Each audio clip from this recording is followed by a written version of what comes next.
so I can be free. I take the weight on my shoulders. I feel the sky come down on me, and I can't hold it much longer. Gotta let go so I can be free. Yeah, yeah. Oh, yeah. Yeah,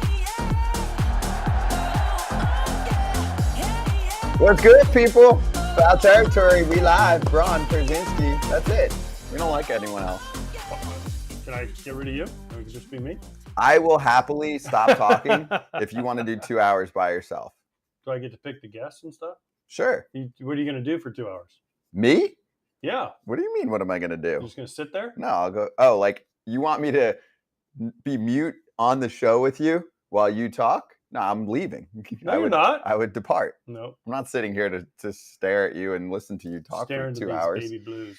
We're going to talk Orioles, the first place Orioles with Nathan Ruiz, who reports on them for the Baltimore Sun in about 15 minutes. We're an hour away from Ken Rosenthal. And Keith McPherson, who's on WFAN, talks a lot of Mets and Yankees. He's super depressed. He's a host there. He's going to chat with us in about an hour and a half, and we'll finish off with some fan questions from JS9 Innings. Whew, that was a mouthful.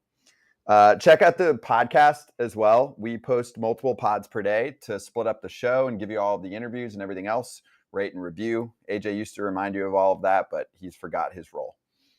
Subscribe. Well, we hit 10,000. I figured my job was done. 10,000 what? Subscribers. Oh, for YouTube? On YouTube. I We thought got my job was 10,000 done. follows. We'll double-digit thousand followers on IG now. Double digit. Oh, we hit 10,000 followers on Mhm. IG? Oh. Yeah, it's a clean Nice. number. Yeah, but it's not about numbers, you know? Analytics are overrated. What's it about? It's It's about the people. about people watching? Yeah, well, yeah, and we just want to interact with everyone. So I get probably 3 to 5, maybe a little more, 5 to 10 Instagram DMs a day to the Foul Territory IG. And someone asked the other day, they were like, "Who is this, by the way?" I was like, "It's me, it's Scott." Like, I like to respond to these, which I think is cool. So we appreciate everyone reaching out to us. And some big announcements coming up next week. So just put that in the back of your head. It involves fan interaction. That's I'm my on hint. vacation, so you guys can do whatever you want. Right. That's actually the biggest announcement is no AJ next week. Todd Father taking over. Kratz is back. I think Brock and Kipnis and all those dudes are going to be involved as well. Let's charge the damn mound and do a therapy session. This is not a show that just sticks to 1 or 2 or 3 or 4 of the same teams. But when the Yankees suck like this, it has to get covered. It does. Because they're actually flying under the radar. Believe it or They're not. flying under the radar sucking? No, because how much time are we spending right now talking about teams that were supposed to be good and are not, like the Cardinals, Padres, and Mets, especially this time of year, because some of them might be selling off parts. What about the Yanks? They're in last place in the AL East. Starting to look bleak for them. Sure, Judge is going to come back at some point. I did a few podcast appearances yesterday for some Yankee shows, and I was like, just so you know, just Judge coming back might not fix everything. It's still one human being.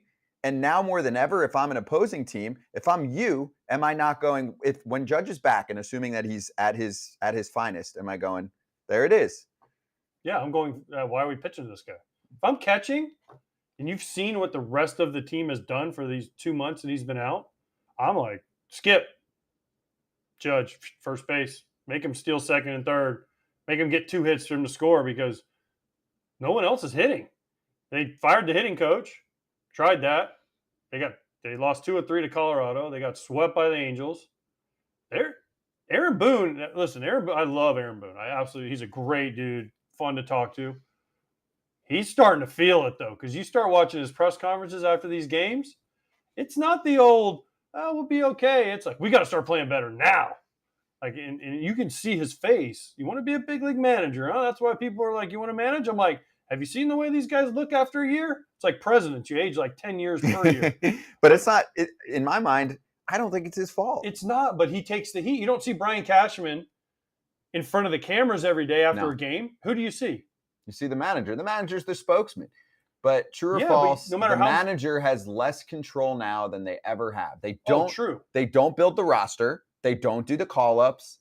They get a lot of lineup advice. they get a lot of script advice in terms of who you're using for your bullpen. True. The front office should be number one in the blame game in today's game. It's not, though. Oh, you're saying the players? No, it's not number one, because you know who hires and fires the manager? The owner and the GM. The front office. Right. So there's like, we're doing a great job. He's just not putting him in the right spot. That Oh, is let's such fire bullshit. the hitting coach. Oh, let's fire the manager. Let's try a new manager. You see it in different organizations. How many times certain organizations change managers with the same results? White Sox? I didn't say it. But what hasn't changed there? The front office people hasn't changed, right? So Yeah. you look at organizations. For a quarter century. Well, again, you said it. But look at the teams, right? They don't change the front office. It's the manager, because again, we've beaten this to death. When the general manager says, "Oh, I just fired the manager. I'll just get a new manager that gives me 2 or 3 more years because I got my guy this time," or "I'm going to rebuild with my guy. Wait till my players get there." Well, wait, what? Like, I personally, I mean, I played when I first came up. It was manager had all the power. Mm-hmm. Tom Kelly, when I came up Twins, we had Terry Ryan as our GM. Tom Kelly was like up here.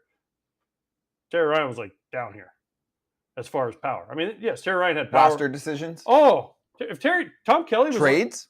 I don't know about trades, but on the big league roster, if Tom Kelly said you weren't going to play for the Twins, it didn't. You could go down to AAA and hit 700 for the whole year, and if he didn't want you there, he'd be like, "Nope, won't." And if he called you, David Ortiz. I mean, Tom Kelly was gone, but he didn't like David Ortiz because he hit the ball the other way, couldn't bunt. But now he went to Boston, and they told him hit homers, and he hit homers and went to the Hall of Fame. But it was just a different time. And now, because the GMs and all the information, the manager is more of a communicator / therapist / how do I make my players understand the numbers? That's the main role now of a manager, is communicate the numbers to the players, communicate what the front office is saying about the players in a good way to the players, and make the players feel comfortable. It's hard, man. It's a lot. So now So tell it's me not, what you're I mean, doing. listen, it's not Aaron Boone's fault. It's not. I mean, he's doing the best he can. Is there some decisions he makes that fans are going to say, "Oh, he's an idiot"? Of course, but that's every fan base in every sport. But he's doing the best he can with the team he's been given. What did Bill Parcells say? If you want me to cook the dinner, at least let me shop for the groceries, right? I mean, Yeah, well, that's not how it works. So, okay, but the dude who does shop for the groceries, so let's say you're the owners of the we Yanks. role playing again today, 2 days in a row. Yeah, we're going to do it every day. People loved it. You're Steinbrenner. What are you doing? I'm Hal Steinbrenner. Yeah. I'm What's your saying move? get fucking better. To who? Everybody. Okay, thanks, dude who can't swing a bat or hit a baseball, who has a lot of money thanks to his dad. Thanks, bud. What else you got? Do fucking better. That doesn't do shit. It does. If you What's your move? you Are you gotta- buying big you at the You have deadline? to do something. Are you to putting shake it up. pressure on your front office? You have to do something to shake it up, because this is basically the same team from last year. Rodon is the only major addition, right?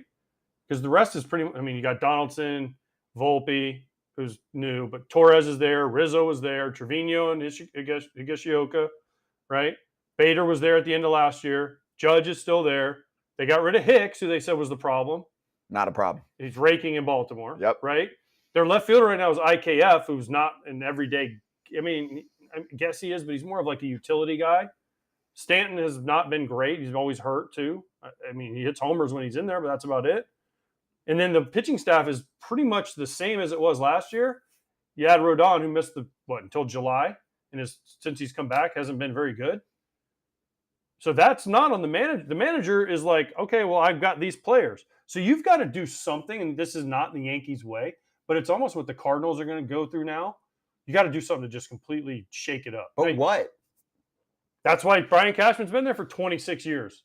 I don't know what. Sell at the deadline? Sell, but try to kind of do what teams have tried to do. Thread the needle where you sell, but you buy at the same time. Reload. What was it? The Twins a couple years ago, they acquired a guy, they traded him, and then they still made the playoffs. Remember that one? Kind of. It was Jaime Garcia. They traded for him. A week later, they lost a bunch of games. They traded him away, Oh, and then yeah. they still snuck into the postseason. Uh-huh.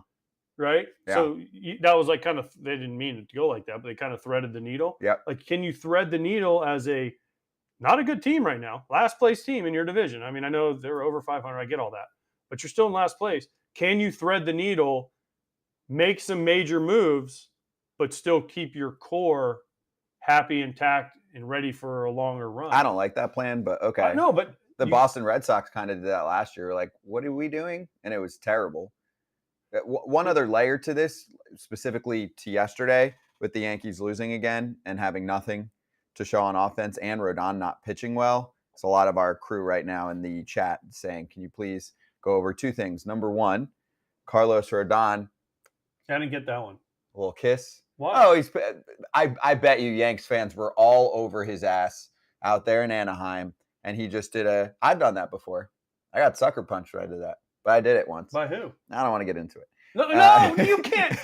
You can't. Another time. And then also Tommy Kahnle. No. I'll give it to you maybe at the Tommy end. Kahnle nailed it. Tommy Kahnle destroyed a cheap ass fan. They need a new, nicer fan in there anyway. That fan looked like it was from the janitor's closet in my elementary school in 1995. Tommy Kahnle, great snap, brother. That was a great snap. What is Aaron Boone saying to him? Tommy, that was excellent. You saved me an ejection today because I was going to go do something to fire up the boys, but instead we'll get you a new fan. You know, you don't see a lot of that anymore. You don't see as many snaps as you used to see. There used to be a lot of them because of things like social media and the TV. Who cares? coverage. I think it looks good. I think you win fans over. Yes, it shows you care. I do believe that. But also, people don't really like to see it because they say, oh, you look like a baby. But listen, for those 15 seconds when you throw something and break it, you feel so good. And then as soon as it's over, you're like, why did I do that? I don't even feel that way. I've broken stuff before, and I feel fine. As long as it's something that's not like a cherished possession for someone, a fucking fan in a dugout, that is the perfect thing to smash. I've smashed plenty of things, including my face before. So well, that you don't want to get hurt. Yeah. Legends territory with Dempster was great about breaking an entire kitchen sink or bathroom sink. Yeah. That was excellent. Listen, if you have played this game long enough, unless you're some guy that just has no emotions, you're going to lose it at some point. It's so hard of a game to play. And sometimes you just have to let it out. And listen, people don't like it, but anger management, man, in baseball is hard because especially with all the failure you deal with, someone's got to let it out. Speaking of anger management, the Tampa Bay Rays are also pissed off. They're suddenly kind of terrible right now. Kind of? Since that start, since they started off super hot, 29-7, do you know what their record is since then? As they just got swept by the Rangers? They're under 500. 31-32. Yeah. That's a solid 2.5 months of baseball right there. 31-32 after 29-7. Awesome start. They played really tough teams right off the jump. That's sarcastic. And they have lost 4 in a row. They're 12-19 in their last 31 games. All I want to say on a team like Tampa Bay is pump the brakes. They're good. They're not incredible. They're good, but they're so banged up and they're pitching so banged up, it's really going to be hard for them. Well, isn't that always how this works? The number one thing that I look at when I'm evaluating a team before the season starts is pitching depth because they can fool you early on. But how is that going to look in the last 40% of the season? They don't have a lot left. You look at who they called up Bradley, who's like kind of, if you talk to Rays people, their last like pitching guy, because they've always been known to bring up pitcher. Yeah, right? he's a good prospect. Bradley, right? But he's struggling right now, right? McClanahan's back. They need him to win because if he doesn't win, they're in trouble, right? Glasnow's been good. But then it's like there's two guys after that. Eflin, but he's kind of backed up with the team that, this month. Right, not playing as well. Not doing as well. But I as like he did him. Early. No, he's a good pitcher. But their bullpen is where it's really because they get overused. Their starters don't go deep enough into games, and they're overused. That's why they use the shuttle all up and down. I need to give a guy a break and they're not with sore elbow or hamstring. Well, and the whole rep with the Rays is if you're struggle city, you can come here and reinvent yourself, but also we'll probably break you in the process because we'll overuse you like a Nick Anderson.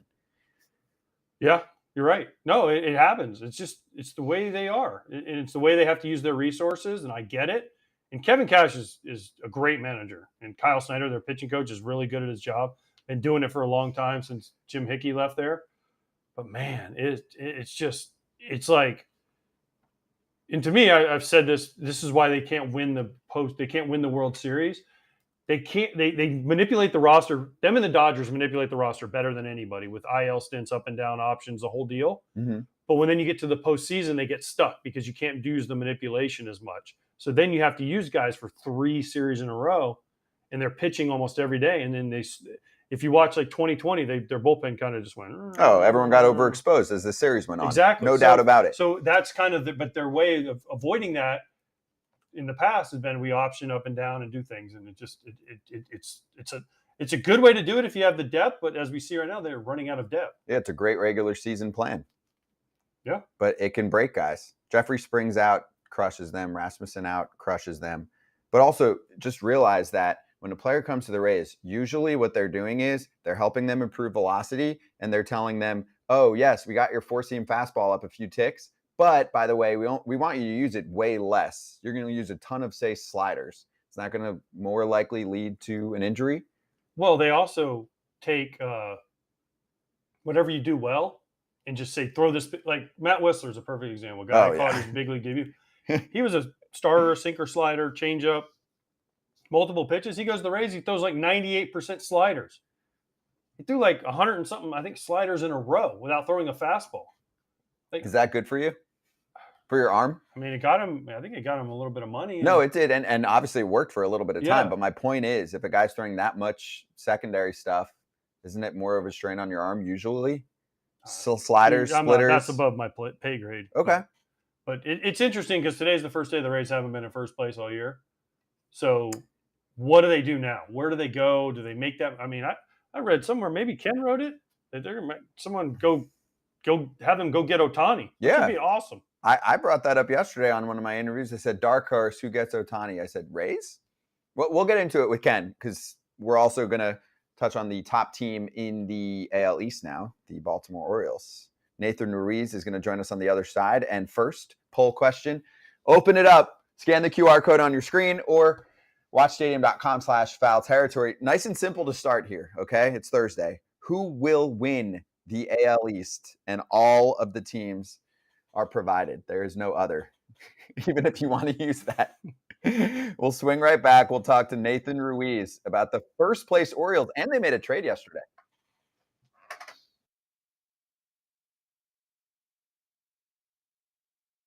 Yeah, so I'd started collecting cards ever since I was little, and then throughout high school and stuff, I kind of stopped just because baseball kind of got real and was focusing on that. But then going back over COVID, I was going through some of my cards and like looking up on eBay like what they're worth and everything, and I had a couple Mike Trout rookies, and I was like, dang, they're worth a couple grand. And so I'm like, I'm gonna get these things graded, see how it comes back, and then just going through the collection and just how much the card like hobby just broke out during COVID was crazy, and then just sending cards out to PSA, getting them graded, doing that, and then just like kind of like going on eBay, bidding on cards, bidding against people. It's just fun. It's just kind of great fun, and then just seeing how valuable like my own cards are and stuff like that. So starting to collect my own cards. And this year I've heard from Mike Trout last year, he was buying kind of boxes every time he hit a home run. And so now I was like, all right, instead of that, I'm just going to buy one of my own cards every time I hit a home run. So I've kind of been doing that this year, which has been fun. Just kind of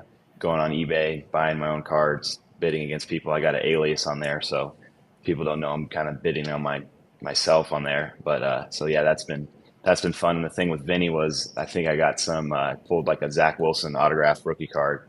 And at the time it was like worth a couple $100. And I was like, Vinny, I'll give it to you for $200 or whatever. He's like, I don't know how this guy, but now that card's probably worth $25-$50. So he made the right choice on that. And now back to foul territory.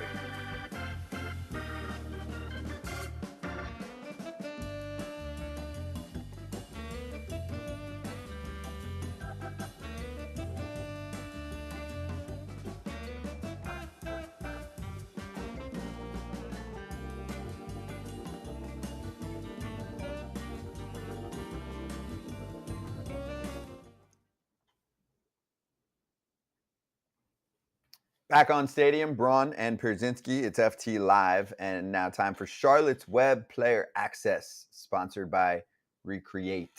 As we bring in Nathan Ruiz, who is the Orioles reporter for the Baltimore Sun. Good times for Baltimore right now. Nathan, great to have you on here for the first time. How you doing? And how fun is Baltimore to watch at the moment for you? I know the Dodgers took 2 out of 3 in the series, but they still get to look up and go, "Oh shit, we're in first place now."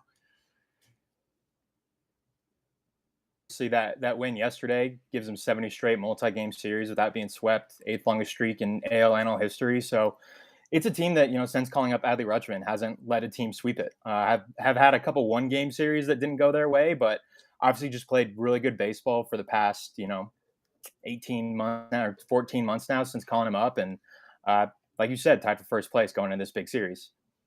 Do you just watch this team in amazement? Because I watch this team and I'm like, how are they doing this? Because yes, Rutschman and Hayes is having a great year, and Santander's got some big hits for him. But it's like, man, you look at the names in the pitching staff, you're like, this team, how is this team competing? And I know Cano's had a great year, Batista, but gosh, it's like then you see him play the Dodgers, right? And you see Betts, Freeman, Smith, and you're like, okay, they have Rutschman, but they're in first place with a great record, and they win and they're so damn exciting. It's amazing to me. Yeah, I started covering this team in 2019. So even last year, I just kind of had this expectation that at some point the wheels were kind of just going to fall off, that, they were playing pretty slow to start. They call up Adley, start playing some really good baseball, and they just kept playing well. And you think maybe this year something like that will happen. You look at going into the All-Star break, they had lost 6 or 7 at one point, and then they go out and win 5 straight to end the break, sweep the Marlins, and then they salvage that game against the Dodgers. Yeah, this is a team that, like you said, doesn't have a ton of star power, but just has a lot of really solid major league players. Manager Brandon Hyatt has a ton of pieces to work with. They just have so much depth. They have options, lefty, righty. The bullpen obviously picked up another piece yesterday, but they've been pretty solid back there for the most part. Obviously some issues in the middle innings. The rotation's been up and down, but it has had some really good runs within it. And so it's just a team that is cumulatively a team. It's not carried by 1 or 2 guys. It's just a really good depth group. Give us more on the trade for Fujinami. They have been looking for a guy to set up Cano and Bautista, 6th, 7th inning type. And for some that aren't paying close enough attention to the game, Fujinami tried to be a starter, did not work out. That's why his ERA is bloated as hell. But as a reliever, he's been much better. So I'm sure you know this and the Orioles know this. But how do you think this fits in? I think it could be a really nice deal for them to kind of kickstart their trade deadline season. Yeah, absolutely. And it's hard to say with them whether that ends up being the only move they make. I think they still have needs, definitely on the pitching side, but bringing a guy who provides a bit of a bridge. They have those 2 all-star relievers in Cano and Batista. And you look what Fujinami's been the past couple months. Fastball velocity's ticked up, changes his repertoire a little bit to focus more on that splitter. And obviously the Orioles have a pretty good fastball splitter pitcher already at the back end of their bullpen in Felix Batista. So bringing him in gives you another piece. You look at them over the past couple months, you look at that 6th to 8th inning range. They have an ERA over 5 since the start of June. And so there have been some struggles in those middle innings for them, getting the ball to Cano, Batista with a lead. For a while there, Yennier Cano had only pitched with them leading, but they just had started to use him with, in close games trailing a bit recently here, just trying to get through these games, get through those innings. And I think now they have another option. They had guys in Mike Baumann, Danny Coulombe, Brian Baker, who had some success, some mixed success, but I think bringing another guy, adding another established piece, any contender is going to need bullpen help, and the Orioles are a contender. Nathan, I'm going to stop you. It better not be the only damn move they make. They better go all in and try to win this thing, not only East, but win the whole thing. I'm a big proponent as a former player of going for it. And they've got the team to do it. They've got the chance with the division being, I know it's the AL East, but it seems like the division might be a little bit down from the standards. So this is their chance, along with the whole American League, honestly. I mean, the Central is obviously awful. The Rangers can be had, I think, if you have the right team. I think the Astros are down. So this is a great shot here for the Orioles. So, yeah, I mean, Mount Fuji's a great pickup for them, but there better be more coming, because if there isn't, if I'm a player, if I'm a fan, there might be a little revolt because, dude, let's go. Yeah, and I think you're right to that point. If it is the only move, I think it'll be disappointing for that clubhouse. I think it'll be disappointing for that fan base. But at the same time, I think organizationally, they're not a team that's all in on 2023, which I think is disappointing to hear. But at the same time, they have built the best farm system in baseball. They have an exceptionally young and talented major league team. They don't need necessarily to be all in on 2023. And like you said, there's an opportunity here. There's a chance here. They are probably a little ahead of schedule. I don't think they expect to be as good as they were last year. I don't think they expect to be this good this year. But they think they're going to be really good in 2024 and 2025. You look at what they have coming. You look at what they already have had arrive in the big leagues. This is an organization that's in a place where it needs to put all its eggs in the 2023 basket. Now, obviously, they have a chance. Then, they got Fujinami, who's a rental. They have made a rental addition already. And there's the opportunity to make more of them. I think that this is a team that definitely, like I said, could use another arm in the bullpen, probably could use another starter, ideally one who slots near the top of the rotation, that type of game one postseason series starter. But that said, this is a team that has really stockpiled its prospects, has shown its ability to develop them and produce with them. We're seeing it with Gunnar Henderson. We're seeing it with Adley Rutschman. We're starting to see it with Jordan Westberg and Colton Cowser and Grayson Rodriguez. This is a team that really believes in the future it's building and doesn't feel that it necessarily needs to be all in for 2023. Screw that. Yeah, Screw that, that's dude. insane. That's Dude, insane. You never know what Wait, can happen. what if Adley Rutschman, has a terrible injury next year, or any of these guys, right? Like one of the focal points, but especially I bring up Adley because he's like their posy, right? God forbid. I mean, But things. I'm Weird saying, things like, happen. shit happens all the I time, know. and then you're like, oh man, I guess we should have looked back at last year and done something. Like, You're they're not in ahead first of schedule. place. They have the best record in the American League. If I'm them, like Nathan, the great part about Baltimore to me is they have such a surplus. I don't know where all of these prospects are going to play. They don't all have full-time roles. Even further pushing that this is the time to make a move, even if it's for a rental. They're also cheap as shit. Opening day payroll was second lowest in baseball, which, great, you tank for 1 billion years. That's what's going to happen. That's awesome. But now for them, they can get players that they wouldn't buy normally in the offseason because they're too expensive. Sure, we can dream about Ohtani. That's a great name to bring up. But let's say he's not dealt. Like, let's build out the dream scenario right now of what this team actually should do this year, because they can win a World Series right now. Like, who do you want? Like Dylan Cease, Marcus Stroman, Blake Snell if the Padres don't do well over the next couple weeks, Scherzer if the Mets pay down a lot of the money and they give up a couple nice prospects. Like, let's go crazy here, baby. Yeah, I mean, I think a few of those names you listed off are the ideal guys for them. Just, they need a number one starter. They needed one in the offseason and they didn't get it. They signed Kyle Gibson. And if you view that trade as what it was, just kind of adding a veteran to the middle back into their rotation, it's a good move. But in terms of getting a guy who ended up being their opening day starter, kind of their number one starter, he hasn't been that.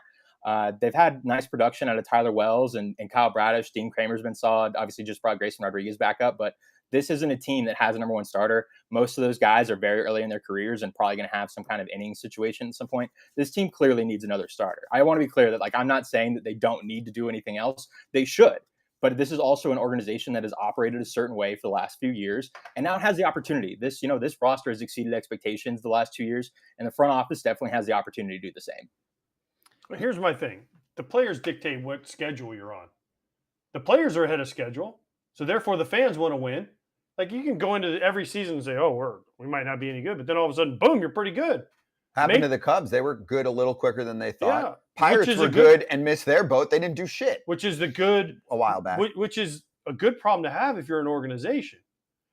And so you would think, I want to capitalize this because the Orioles have a chance to be good for years to come, right? So maybe it's not maybe we're looking at this wrong. No, maybe there's a guy with multiple years of control, a pitcher, and I don't know who that pitcher would be, obviously, but that has 2 years left, let's say, and you cover him for 2 years. But again, prospects, Nathan, are only prospects until they become big leaguers, and then they're suspects. Other than that, it's a player, you're like, see ya, dude. So let's ask you, who would be an ideal pickup for this team? Yeah, I think like a Dylan Cease type, a Lucas Giolito, maybe Jordan Hicks in St. Louis to get another bullpen arm in there, and just the velocity they would have in the back end would be really exciting. But I do think, yeah, in an ideal world, they go out and get a number one starter, someone who does have a little bit of control, maybe like a Dylan Cease. Again, like I don't know what they're willing to part with in terms of prospects because they've never been in this situation before. Like you said, they have a lot of guys, especially a lot of infielders. And so the opportunity is there to move some of these guys. But I also think their organizational philosophy is that, until proven differently, that 6 years of a cost-controlled young player is going to be more valuable than 2 playoff runs with a given player who's already in their prime. And so is that the way they should be operating? Probably not. But this is the first time they've been in that situation. And so until they go out and do something different, I thought this offseason they were going to make some big moves. I thought they were going to get a top of the rotation starter. I thought they were going to trade some of these guys then to add to the lineup, add to the rotation, add to the bullpen. And they didn't do it. They've held on to these guys and It's gotten them where they are. And it's hard to blame the method, but they have an opportunity to push here for sure. They absolutely have the chance to put the pedal to the metal and blow past the Rays and take advantage of a down season from the Yankees and the Red Sox and the Blue Jays, relatively down, and take advantage. And whether they do that, they have the opportunity in these next 11 days, and whether they do that remains to be seen. When's the last time the Orioles won a World Series? 1983, 40 years ago. 40 years ago, right? Do you think the fans would trade all of it, every prospect, every minor league player for a World Series? Oh, yeah, absolutely. So Maybe not go. Jackson Holiday. Jackson Holiday might be the only one, but okay, fine. Every other guy that they have. And they have a ton of prospects that are top 50, top 100, whatever kind of guys. And the other point I think, Nathan, that teams have to be careful with is, because I know they tanked for a while to get to this point, which is awesome. It's not like they're going to be bad next year if they trade away, 3 or 4 of their top 10 prospects in order to pick up 1 or 2 key players. And the AL East is not going to stay down like this for long. The Yankees rarely have a shit season like this. The Red Sox are not going to be down for much longer. But the whole American League in general is down for me if you look at it. This is why this is their the shot. time. Like, this is the shot. Let's go. We might, Nathan, it's not crazy. Correct me if I'm wrong. It's not crazy to think that at one point we'll look back and be like, you know what? Actually, 23 was the best chance for them. Like, that was the year where everyone was down in their side. Yeah, this is, like you mentioned, the payroll's low. They have a ton of flexibility. This might be their best opportunity. These guys are going to get more expensive. They're going to get closer to free agency, and some of them might leave. And so there's an opportunity here. I don't want to, act like I don't agree with you guys. Like, I just know how this organization has operated over the course of this rebuild. But, to your point, this is their opportunity. This is, they've stockpiled this talent, and now they can put it to use. And we've seen them do it in spurts. They traded Dale Hernandez last year for a couple pitchers from the A's. They traded Easton Lucas, just yesterday for another pitcher from the A's.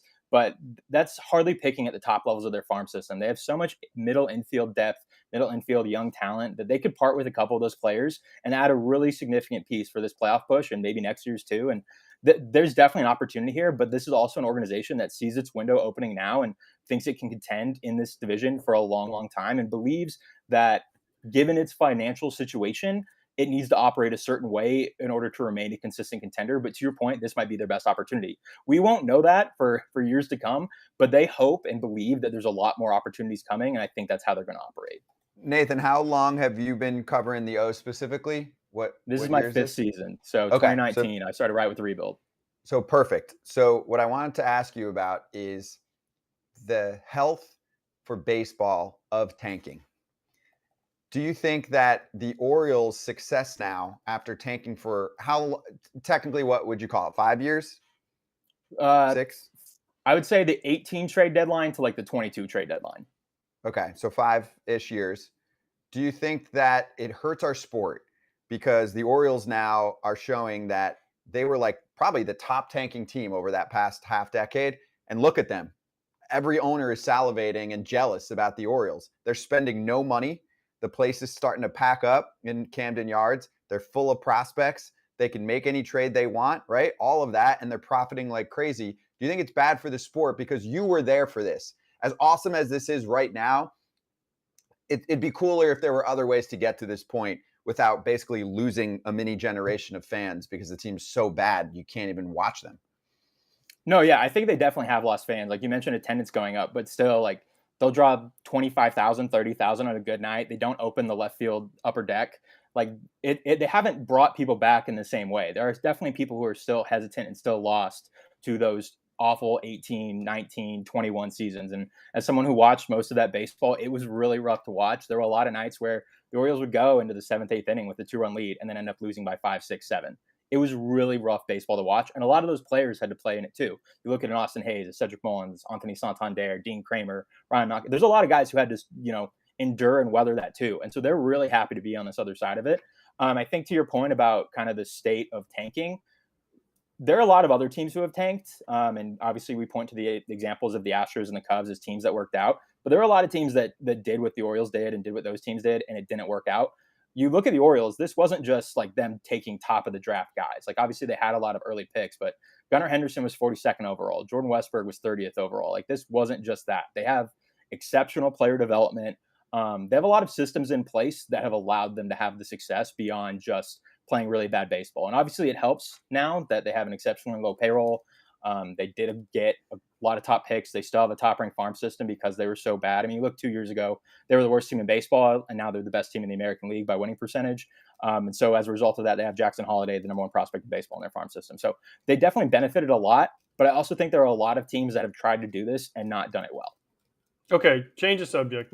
You've beaten up the Orioles enough, Nathan, so we can right. We can move on now. No, we love them. No, we do. Yeah, it's been fun. Is your favorite color orange?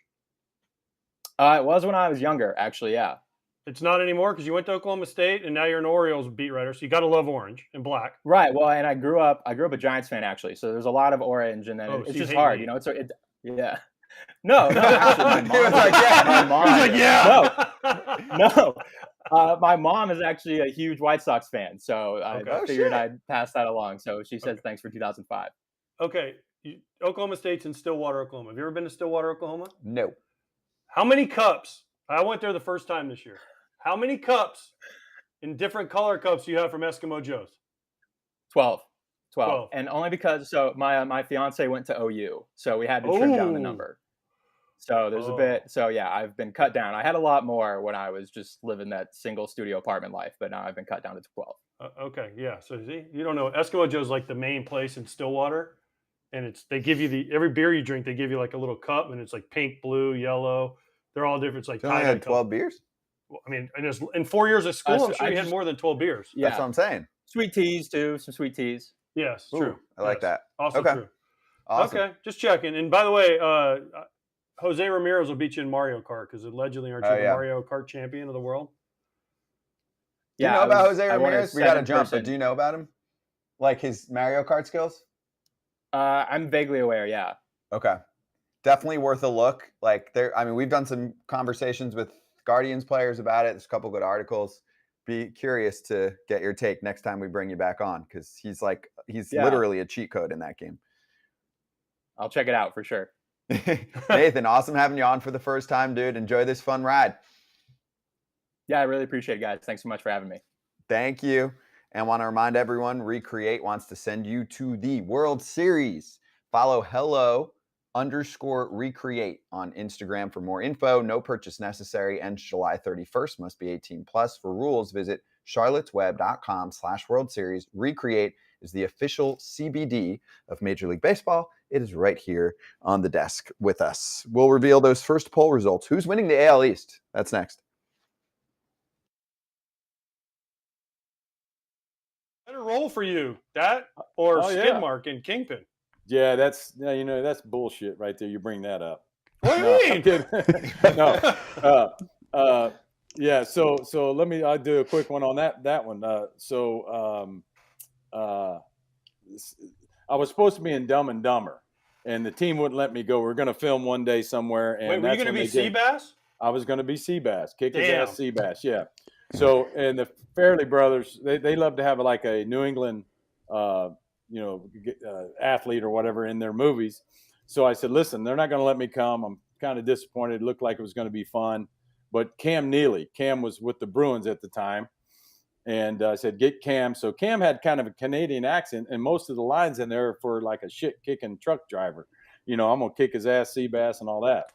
So they go, we're going to get you. We're going to get you. So you just stay tight. So the following winter, they called and they said, all right, we got a role for you. It's in the off season. We're filming in Reno. We're flying you in there.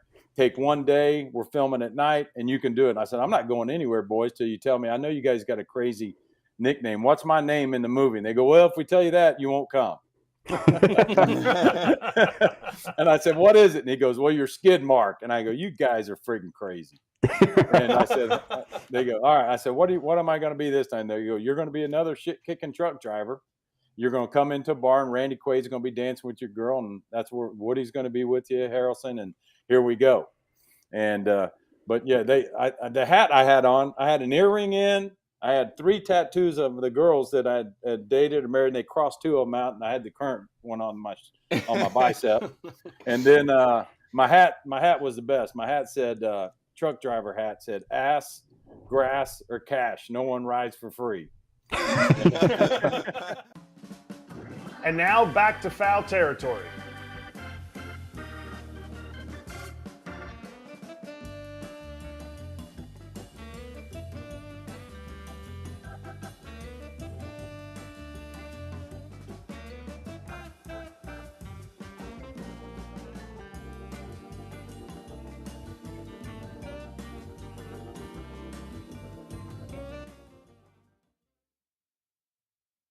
We're bickering.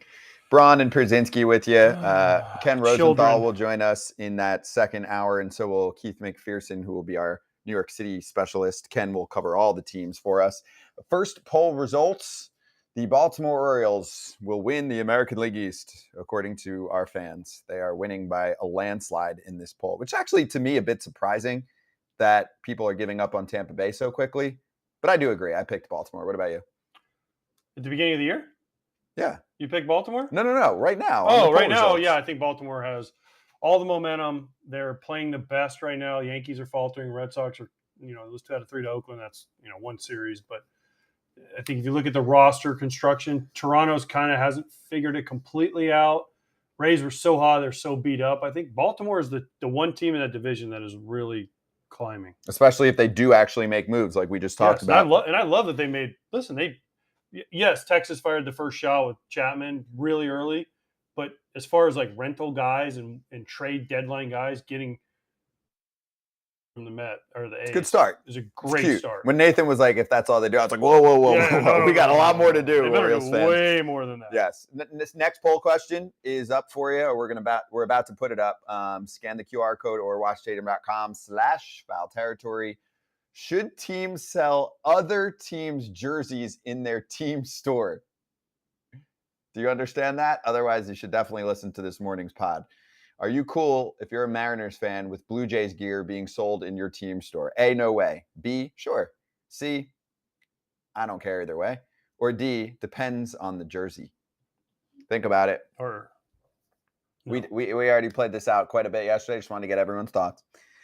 Let's hit last minute game time, shall we? Best ticketing app of all time. Our friends at GameTime or GameTime.co if you're going on web. Otherwise, get the app. And if you're looking for some last-minute games to hit, there's a ton of day games today. And obviously, you're watching us right now. So if you're trying to hit an evening matchup, to me, this might be the easiest preview of the year. Usually, I bold multiple games. I'm like, ooh, I want to go there. I want to go there. The Orioles are playing the Rays tonight. There's one game. That's it. Because here's your other night games to decide, okay? If you're looking for a last-minute flash deal for a ticket. St. Louis, Chicago. I mean, Stroman, cool, but, like, he's getting traded. And then Houston against Oakland. Nah, I'm good. I'll take Baltimore and Tampa Bay. It's Kyle Gibson against Tyler Glass now. And for once here, the Rays are looking up now at the Orioles being like, okay, are we going to make a statement? Are we going to show that we're not in this rut that we're in and stop Baltimore's streak? Now, Baltimore lost 2 out of 3 to the Dodgers, but still, they're riding quite a high right now. They're in first place. And you have Glass now going. And I think McClanahan pitches coming up here pretty quickly too, doesn't he? I'll get you the probables. So this is the series. Like we talked about Baltimore. This could be the series that makes or breaks what happens. I don't believe in that. It's Did you too not early. just listen to Nathan say? Yeah, but what if they take 3 out of 4? Like they don't want to make any moves. They want to hold on to their prospects till they're. Yeah, but even if they lose 3 out of 4, the Orioles are a very legit contender. The Orioles Orioles be adding. should make the playoffs. They should be adding, but this maybe series determines how much they add. Let's say that. Really? Dude, it's the Orioles. They haven't done anything like this for almost 10 years now. They should be seriously.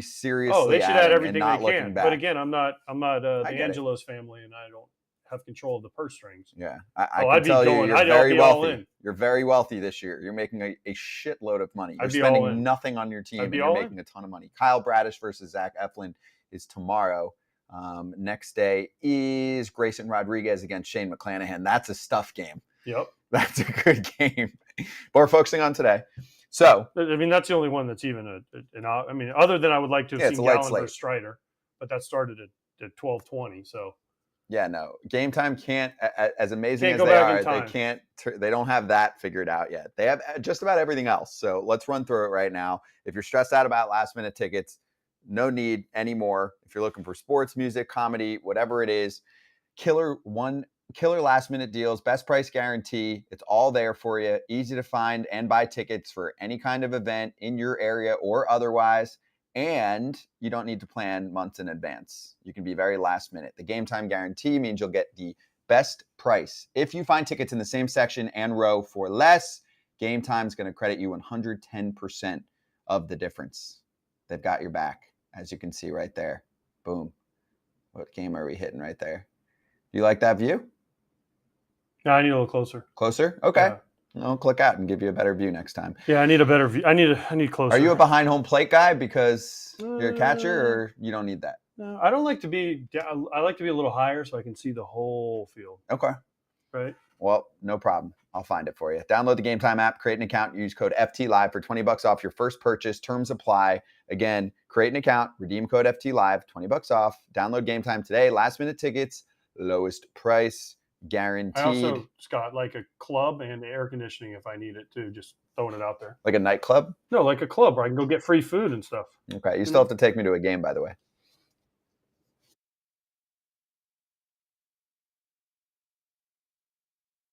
We heard about Edwin Diaz throwing a little bit. Could we see him at the end of the year maybe? Or just depends on where they're at? I would think it depends on where they're at. They initially said at the time of Edwin Diaz's injury, it's going to take 7 months, which brings you to November. But or 8 months, which brings you to November. But there were cases, Billy Epler said at the time, of it taking 6 months, which is September, which is in play for the end of the regular season, for the playoffs. Where he's at right now, we just don't know. He's throwing in the outfield regularly. He's not walked long since dumped the crutches to help him walk. So it seems like things are going really well. But is it worth bringing him back? Think about it this way. If the Mets were in it the whole year, is it worth bringing back your excellent closer after that injury to put him in that sort of situation? I think it's a little bit of a toss-up. Is it worth bringing him back if you're on the very fringes, or you have sort of have a shot at the playoffs in the second half of September? That might be a tough sell. But it depends on how his rehab goes between now and then. So we don't know where Edwin Diaz is going to be. Is Max Scherzer going to be on the roster on August 2nd? I really think he is. Steve Cohen has this thing about paying down salaries to get other teams to take players and get better prospects in return.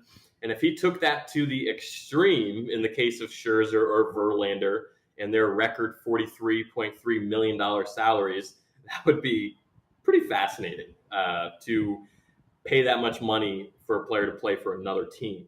That said, between Scherzer's middling performance and his salary next year, I think, the Mets are going to keep him. And a big part of that is because the Mets want to be good in 2024, no matter what happens this year. And if you trade Scherzer, then all of a sudden you leave yourself with another gigantic hole that you're unable to fill internally, that you then have to go spend another ton of money to fill over the offseason. And now back to foul territory.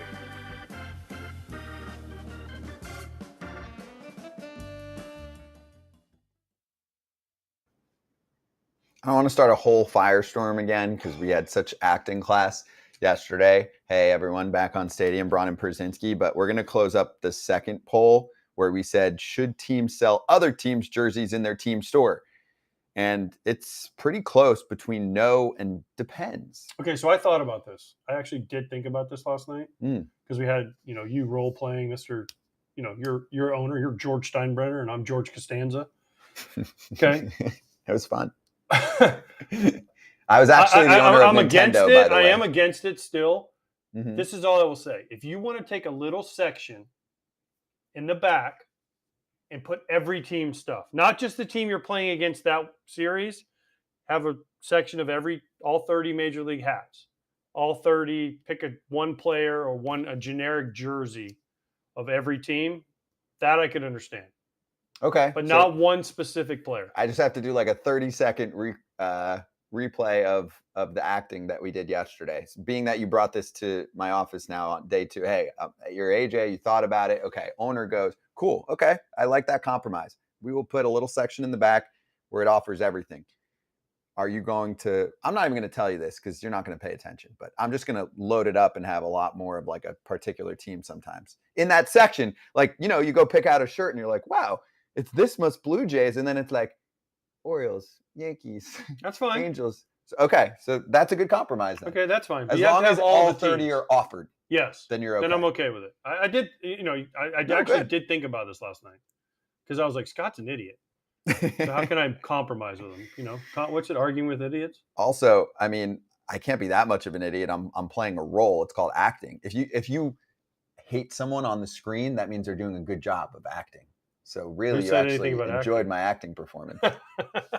I enjoy I was everything playing you as an do, owner Scott. yesterday. So thanks everyone for playing along. Now let's win some money, shall we? Your BetMGM locks No, we're after not showing a yesterday, really are we? rough day. No, this is what we do. We keep receipts. We are accountable, unlike Hey-yo. some people out in the world who like to be like, yo, I swept my picks today, and then they disappear for a week. No, we take hits. We take losses. It's real life. Nobody goes undefeated, okay? And also, Boston, really? Really? You lost the Waldachuk series had to the 8 A's? punches. Waldichuk's actually got decent stuff. I don't know why he's got such a bad ERA. He gave up 3 in the first. It was Disappointing. Man, awful. It's all right. We're still up. Even you and me combined, we're Shit in 4 happens. figures. Shit does happen. All right. So your BetMGM locks for Thursday, and this is your last lock for a while. So make it count. I'm not here next week. I know, but I'm going to be up for no matter what I do. So True. I'm going big today. I'm going a lot of punchies today in the Twins Mariners game. Making me nervous. I know. I'm going 6+ for Pablo Lopez. And the Twins strike out so freaking much. They strike out like 10 times a game.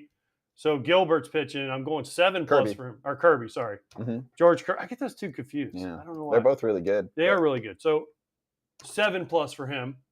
And that way it's plus 145. It's weird though, because I was going to go 6 and 6, but it goes from plus 145 to minus. This is good education. Do Or you no, know it goes why from that plus is? 110 to minus 145. Do you know why So that is? obviously the number is 6.5. That's the magic number. Well, that is his K prop. If I was just going alone to Mhm. George Kirby and deciding where I'm at, his K prop's at 6.5. That's why that hook is so important. I was still trying to talk you into the 6. But it went from plus 110 to minus 145. I know. So I want It's the a plus. I want plus numbers. I know you do. All right, so you're at 100. plus I'm just putting 150. 100. It's plus 115. Yeah, so I'm putting 100. 100. Okay, For cool. win 115. So that you come back and you still feel good about yourself because you'll be up I feel regardless. good about myself, regardless. Yeah, that's great. I'm glad. I also will choose that game. There's not many to choose from. I do like George Kirby tonight against the Twins, but I'm looking at the earned runs, and I'll take the under 2.5 at minus 135. So you think he's going to deal? It's a little steep. I do think he's going to deal. That doesn't necessarily mean strikeouts, but yes, I do think he's going to deal. Dude, have you seen the Twins strikeout numbers? No, They're you're right. awful. They do strike out a lot. Their offense has been a little better lately. Kirby actually was bad last time around. That's why I like him. Which is why I like him as well. If you look at his starts, go through the game log, he has been one of the better bounce back guys. He will mix in a clunker, and then for the next 3-4 starts, he'll be awesome. So I'm hoping the trend continues with him. Overall, peripheral stuff, the whole deal, you watch him on a start-by-start basis, he's mostly great. So I'm good there.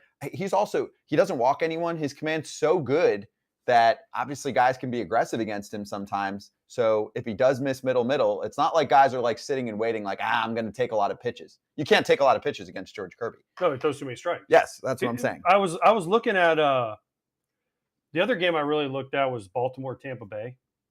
And I looked at the numbers and I'm going to pull up one on my app real quick, but Tampa Bay is big favorite in that game. I guess because of Glasnow versus Gibson. Yes.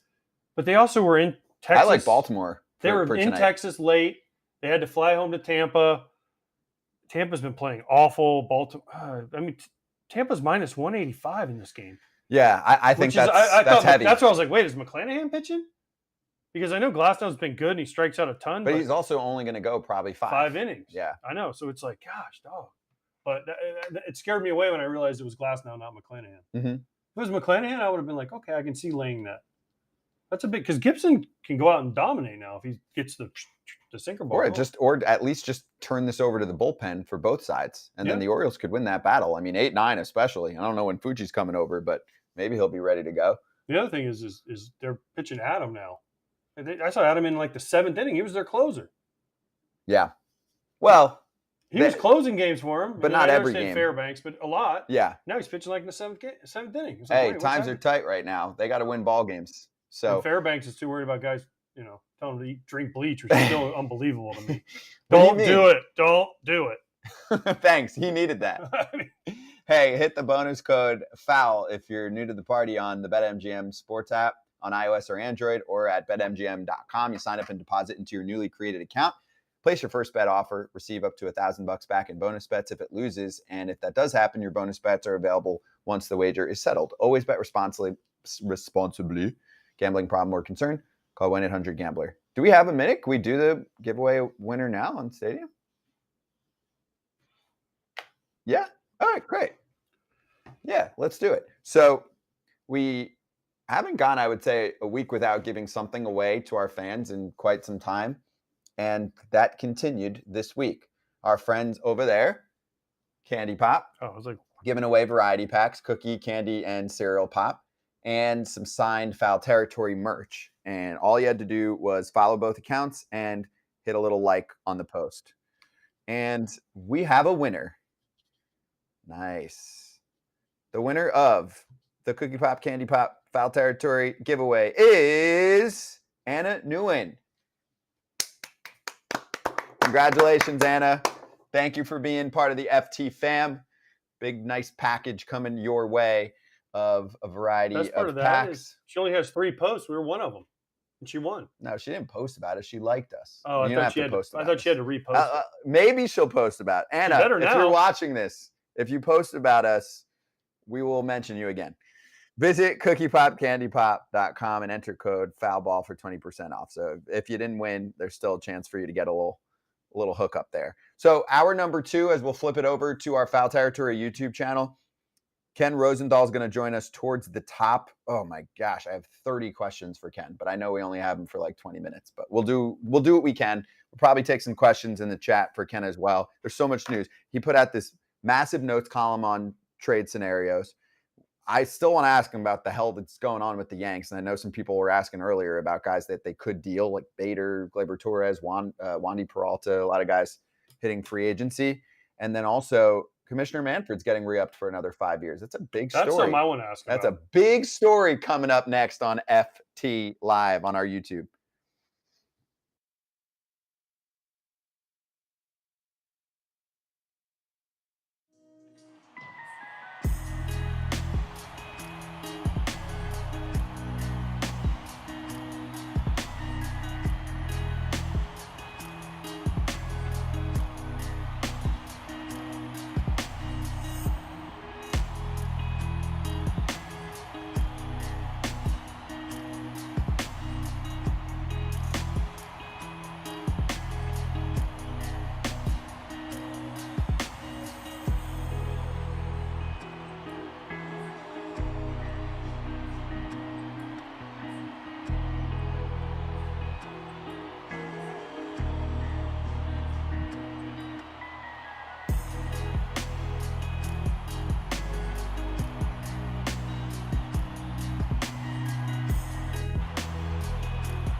Gotta let go so I can be free. I take the weight on my shoulders.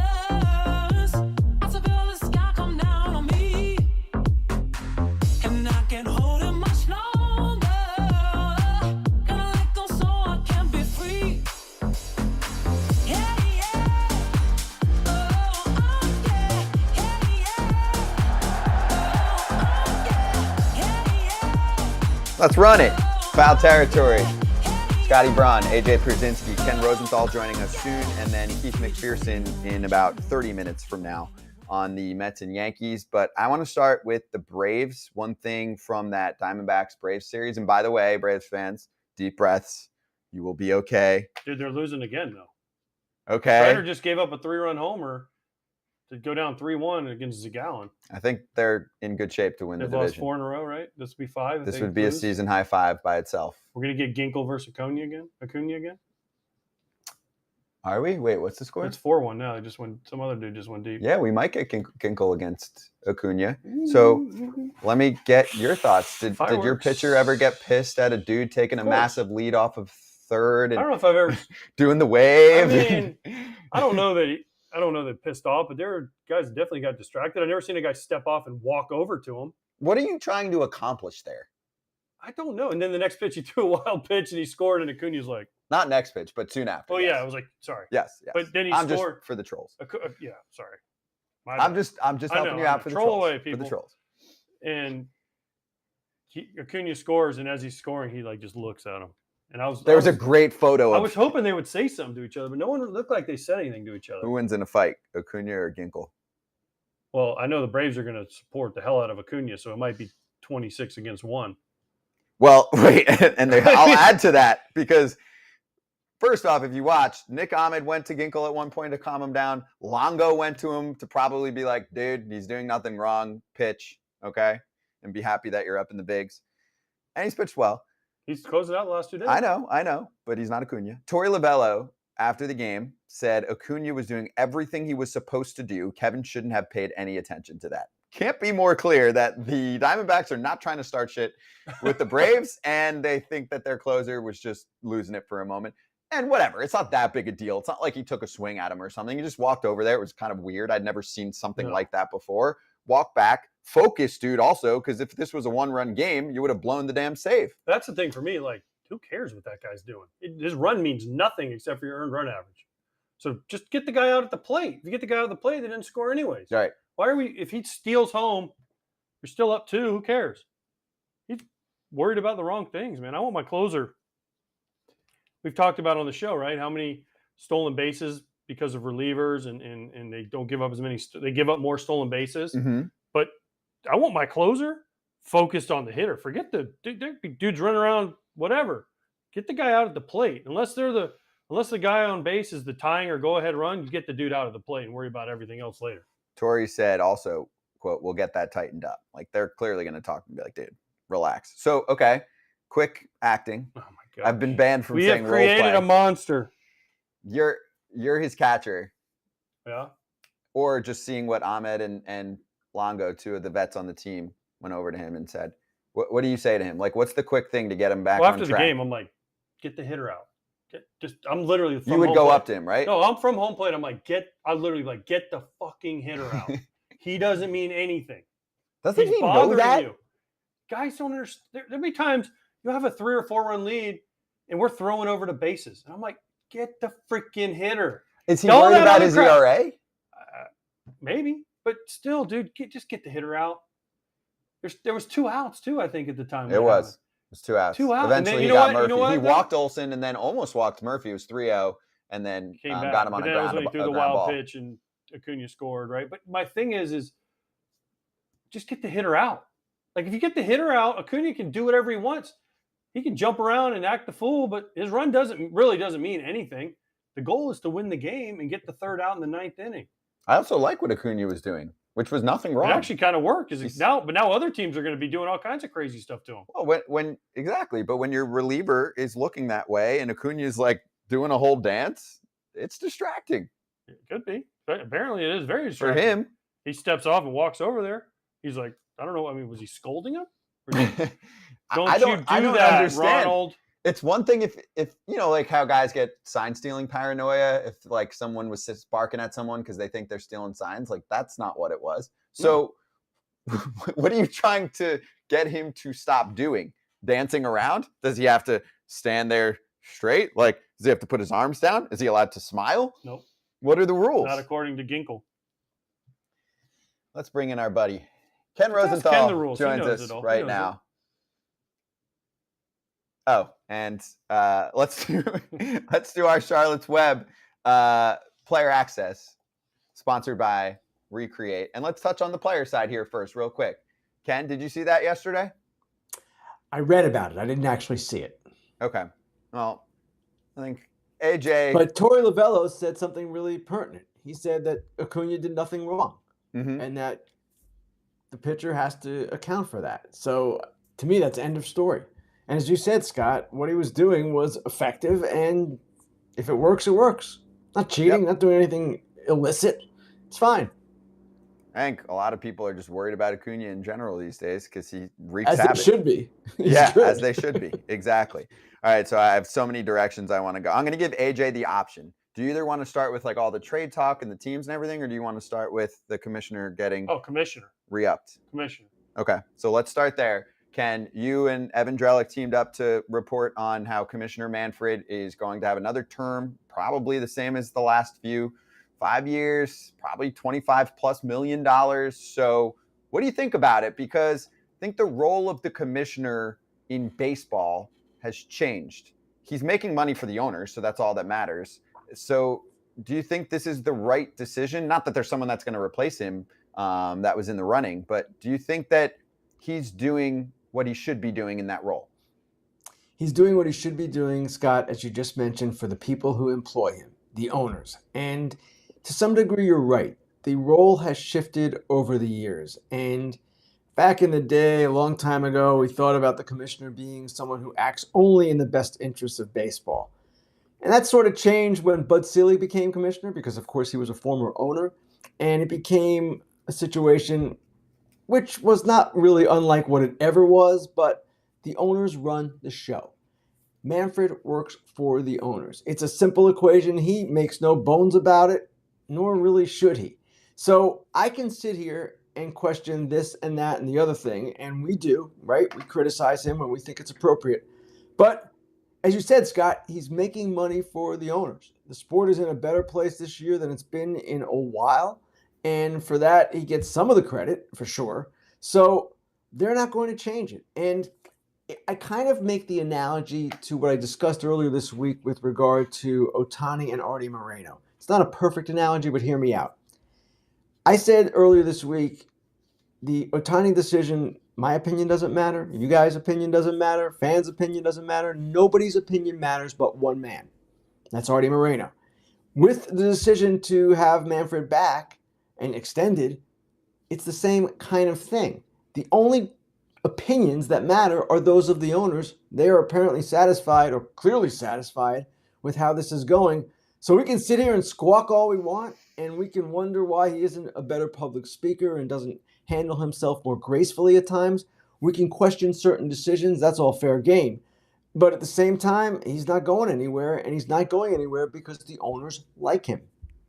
So he is about to turn 65. It's his age 65 season. And he will probably run until his age 70 season with this next term coming up. There's something that I call F it mode, where this could be the last run that he has, 5 more years. He might not want to do this again from 70 to 75.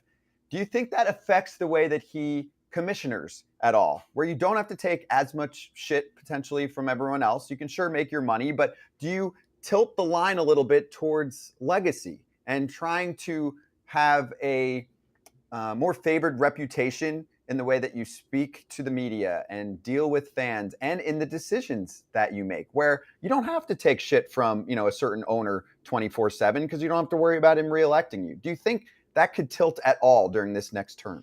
Scott, that is an excellent question, and I haven't really considered it. But if you think about it and just go by the way he has acted so far, I would say I don't expect much of a change, if any. Now, people can always improve in anything that they do, even at an older age, right? But I don't expect him to change much publicly. I don't expect him to be any less servile is a strong word, but you know what I'm saying with regard to the owners. He is their guy, and I expect him to act in their best interests. I just don't see him deviating from that very much and going off the reservation, so to speak. He is who he is as a commissioner, and he has forged that identity. I just don't see him suddenly becoming a guy who is worried about his legacy with regard to his historical impact on the sport. He does what he does, and I don't know that his feel for the sport is so great anyway. I've never felt that it was so great, and there are people within the sport who feel the same way, executives, etc. So I don't anticipate a change, but what you're saying is definitely interesting to think about. And when he does get reelected, and he will, that's a fair question to ask of him. Hey, what might you do differently now that you have this next term? Ken, what's to say he doesn't go the other way? He's already incorporated all these new rules. What's to say he just doesn't go off the reservation and go like the complete other way and be like, I'm putting in robo umps, and I'm putting 2 bases at first, and I'm, just going crazy with all this and being like, that's my legacy. I changed baseball, and if you don't like it, I'm 70 years old. I don't care anyways. Well, robo-umps are coming, and it seems to me it's coming with a challenge system, which will not be a complete turn over to the automatic ball strike system, which to me is okay. If we have a situation where there are 5 challenges a game, I kind of would like to see that. AJ, I think as a catcher, you probably would like to see that too, because there are calls that are missed. Now, once you open that Pandora's box, who knows where it goes? That's a conversation for another day. I don't expect him to be much different in that regard either. I don't see him as being suddenly this revolutionary commissioner disrupting the sport in any way he can. He has done some things along the lines of making the sport different. Certainly these rules changes, overdue, but they got there. So he deserves credit for that. During this next period, what we're going to have is another labor agreement. That will be dicey. We're going to have expansion, most likely, and that's going to be something really important for the sport, and perhaps radical realignment going along with that. So there are a number of things that are going to come up that he has to take care of without going off the reservation, for lack of a better phrase. Before we get to the trades, the one other thing that I hope he tries to make a difference with is tanking.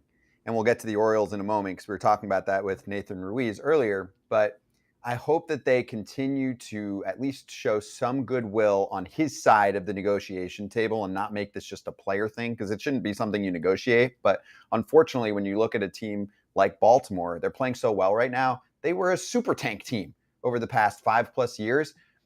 For a sport that's always looking to expand, you're spending so much money internationally, Ken, all of this, it's like you're missing something right in front of you. When teams tank to that extent and they get rewarded, you miss out on a massive chunk of a fan base. There's like this mini generation of fans that don't follow the sport in a particular area. I really hope that that's one of those things where he says, you know what, I don't need to hear it from the small market owners. I'm going to make some changes like the draft lottery, I think help to get rid of tanking. Totally agree. I don't expect he's going to go to that measure or to that extent. And again, it's an ownership question. And will he act in a way that changes the labor agreement meaningfully to stop tanking? Well, we had ideas in the last set of talks. Remember, the owners proposed a salary floor, and they linked it to essentially a harsher series of penalties with regard to the luxury tax. The players were never going to go for that, and it showed that they are really not interested in a salary floor. So they can say, well, we proposed this anti-tanking measure and the players didn't want it. Well, you got to do it in a meaningful way. And Scott, I would like to see the same thing. It's really important. And yes, the Orioles are thriving now, but not all of these teams have succeeded in going backwards. We know the positive examples, the Cubs from 16, the Astros all these years, then the Orioles now, but it's not that easy. And it's years of losing and suffering and, as you mentioned, alienating fans. There are people in Baltimore, and I worked there for many years. I still have family there. They were disaffected by what the Orioles did. And yeah, they'll come back. Fans always come back. That's the beauty of what we do and what we have such passion for with regard to sports. But it's not a healthy thing. And he should recognize it's not a healthy thing. And in the CBA, yes, the lottery helps. It didn't go far enough, as far as I'm concerned, in a universal way to address tanking. The lottery's one element. They could have done other things. But this is the 100 years war in baseball, labor versus management, and I expect it to be ugly again the next time we have a go-round. Ken, we just had Nathan Diaz on from Baltimore and to mention tanking to him, and now they're good. Are they the number one team that needs to make moves to satisfy their fan base, their players, and make a run? Because for us, Scott and I, we talked about this, the AL is down this year. It's not your typical Yankees, Red Sox, Astros powerhouses that you've had. It's a little bit down. So is this the year where the Orioles say, and the Angelos family and their GM Mike Elias say, we're all in, we're going all in, and we're going to make that move? And I don't want to hear we're ahead of schedule. The schedule is when you're winning. That's your schedule. If you're winning ahead of time, that's even better. That means you did a better job developing than you thought. So are they the one team that needs to make a move to say, look, fans, look, people of Baltimore, we are in and we are going for it? They should. I don't know that they will. teams Gosh, today, I'm sick of that answer. That's the same Teams answer today- we got before. I'm Well, sick of that he's being answer. honest. I know, but I hate that answer. Well, let me explain. Teams today rarely go all in. They're always hedging for the future, and you can understand that. You can understand why in any given year a team might say, well, if we do this, this, and this, it's going to compromise us down the line. Where the Orioles are different, and I've written this a few times now, they have not just great prospects, they've got duplicates. They have too many players for a 26-man roster going forward. They're not going to be able to keep them all. So, given what you just said, AJ, about the American League being down, and I agree with this totally, you're not going to have many years where the Yankees and Red Sox are in the state that they're in right now. Yes, they should be more aggressive than they normally would. Now, will they? I don't know. I wrote yesterday that if Ohtani becomes available, and I don't believe he will still, but if he does, they should be the team because they have duplicates. They can do this and take a shot. The $10 million that he's going to earn after the deadline shouldn't be prohibitive for any team. And here are the Orioles in this dogfight with Tampa Bay, and in a year in which the Astros are also down, hey, you've got a shot here, and you've got something special going, and why not take that shot? I don't know that it will be Ohtani in the end, and they made a minor trade yesterday. We can get to that, which actually should help them a little bit if Fujinami can translate to what he was doing in Oakland over to Baltimore. But they definitely knew to do things, and I expected them, and I thought they would be more active in the offseason. That was the time. They didn't do a whole lot. So they've been hedging, and they've been hedging and hedging and hedging, like a lot of teams do. You're right, AJ. It's time to go. Here's the thing, Ken, about the hedging and the tanking, and we're holding on to prospects. Win. Because, again, you don't have to go that far back in baseball where every team tried to win every year. And I get, yes, we want to build for the long term. But you know how you also can build for the long term? By going out, if you have a hole, and signing a player to fill that hole instead of waiting on a prospect, an A-ball, 2 years down the road to maybe help you out. Teams used to say, okay, we need a second baseman. There's 5 second basemen on the market. We're going to go sign one of these second basemen because our fans expect us to try to win. Now fans say, oh, we're going to tank for 5 years because it worked for the Cubs. It worked for the Astros. It's working for the Orioles. They haven't won a World Series, but they're climbing. But there's also teams you can look at and say, it didn't work. Pittsburgh. Absolutely right. Detroit. Yeah, Detroit? No, absolutely right. White Cincinnati Sox? until Cincinnati, right now. right? I mean, there's a whole So- bunch of teams. So you can I say, totally oh, agree. it's great, but what happens when it doesn't work? So if you No, have I- a shot and a path, you have to go for it. I'm with you. And you're not going to get an argument from me on this.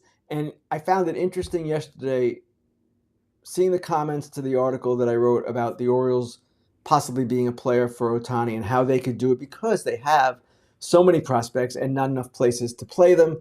All these duplicates. They have the ability to do this and not really harm themselves long term. And the reaction by some fans, and fans have been conditioned to this over the years, and it drives me nuts. We've got all this young talent. We're not trading it. Really? You're not going to play all these guys, folks. They're not all going to make it to the big leagues for the Orioles. So at some point, you've got to cash in some of these guys. And what I'm saying is that over the years, this psychology has come into play in the sport in which fans are comfortable with following the process and developing and trading and keeping the payrolls down. No, you should not be comfortable with that. There is a degree of that has to happen, of course, and especially for the lower revenue teams that aren't in as strong a position financially as the Yankees and the Dodgers and the Red Sox. But at the same time, those teams also should be held accountable for their low payrolls and for not trying as hard as they should. They can do better. Ken, what's going on with the Yanks? And I'm going to say that more in the trade conversation portion because over the last month, Yanks fans are dreaming about who they're going to trade for. We're starting to hit a point where why shouldn't they be involved in the Cardinals, Mets, Padres conversation? If they keep this up, coming up to the trade deadline, we might be saying Wandy Peralta, Harrison Bader, maybe Glaber, even though he's not a free agent coming up after this year. Would the Yankees possibly either A, sell, or B, do the weird thing like AJ referred to earlier, where you kind of buy, you kind of sell, you kind of Red Sox it from last year? Where are we at? Because they look awful, and thinking that Judge is going to save them in a few weeks might not happen, and they might be out of time. I agree, Scott, and they are at a critical crossroads here. I'm not sure how they're going to do this. I have a hard time believing they're going to sell. I believe the wild card deficit is still only 2.5 games. So if you're the Yankees and you want to think positively, and just hear me out for a minute, you're facing a rather small deficit. You do have Judge coming back, Loizaga as well. You would think Rodon's going to pitch better. There are some things that you hopefully can count on. But at the same time, where are we going with this? You've already got an older roster. You've got Stanton and LeMahieu and Rizzo, who are not going to be any better next year. And it might be a time for them to do a buy-sell type thing, a retooling of sorts, especially when their payroll is so high. I don't know how you go about that.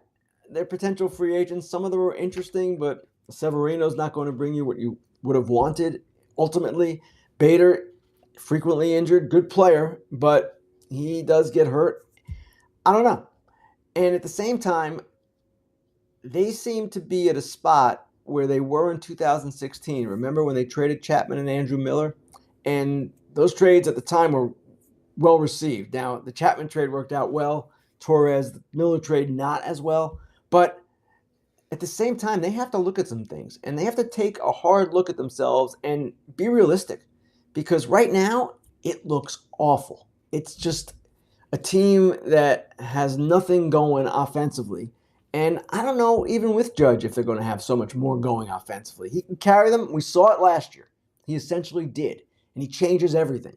But what if he gets hurt again? And there are all kinds of things that can happen. So they're a really interesting team to watch in the next couple of weeks. I do not expect them to concede, but I do expect them to perhaps try to get younger, better, and cheaper while still improving. And it's a tough line to walk. It's threading the needle, not easy, but they just can't simply go in there as buyers, and I don't believe they can go in there simply as sellers. So is there pressure then on Brian Cashman like never before? I mean, he's been there for 25 plus years, right? Aaron Boone, we talked about this earlier. Aaron Boone is getting mad now in his press conferences. He used to be happy all the time, every answer positive. And the last few days, if you watch him, he's pissed. He's like, we got to play better. Like, he's feeling it now, which you never could say before. So I just don't know what the move is, and they're going to have to get super creative, I think, to try to do what you're saying to do, get younger, athletic, but also still contend. The problem is they don't have a lot of assets I don't know that people want. I don't know who they have that people are dying to get their hands on. I mean, I can't think. I mean, yeah, of course, Aaron Judge, but he comes with a huge price tag, right? No, they're not but I know, but I'm saying other than him, of other teams, if you're a team. I mentioned them. Wandy, Peralta, Bader, IKF, Glaber. No, these are small, right? They're not a move. They're not a move that you look at like a Chapman. You say, we're going to trade Chapman to the Cubs. He's going to bring us back a Glaber Torres type prospect. So that's where I feel like there might be a 3-team trade. They're going to have to get super creative. And I think this is why, if you talk to Yankees fans, I don't know if they trust Brian Cashman to do this. A lot of them don't. And you asked me if there's pressure on him. Pressure is a relative term. There's pressure on him from the fan base. They're frustrated. And there have been a lot of moves over the past few years that have not worked out for Brian Cashman. At the same time, it goes back to almost the same conversation we were having about Manfred, about Artie Moreno. There's only one opinion that matters here, and it's Hal Steinbrenner's. And Hal Steinbrenner is extremely loyal to Brian Cashman. Brian Cashman, on balance, those 25 years, they've never had a losing record. They've been to the playoffs in something like 85% of those years. It's hard to argue with that, the bigger picture. But when you burrow down on what's been going on the last few years, not as good.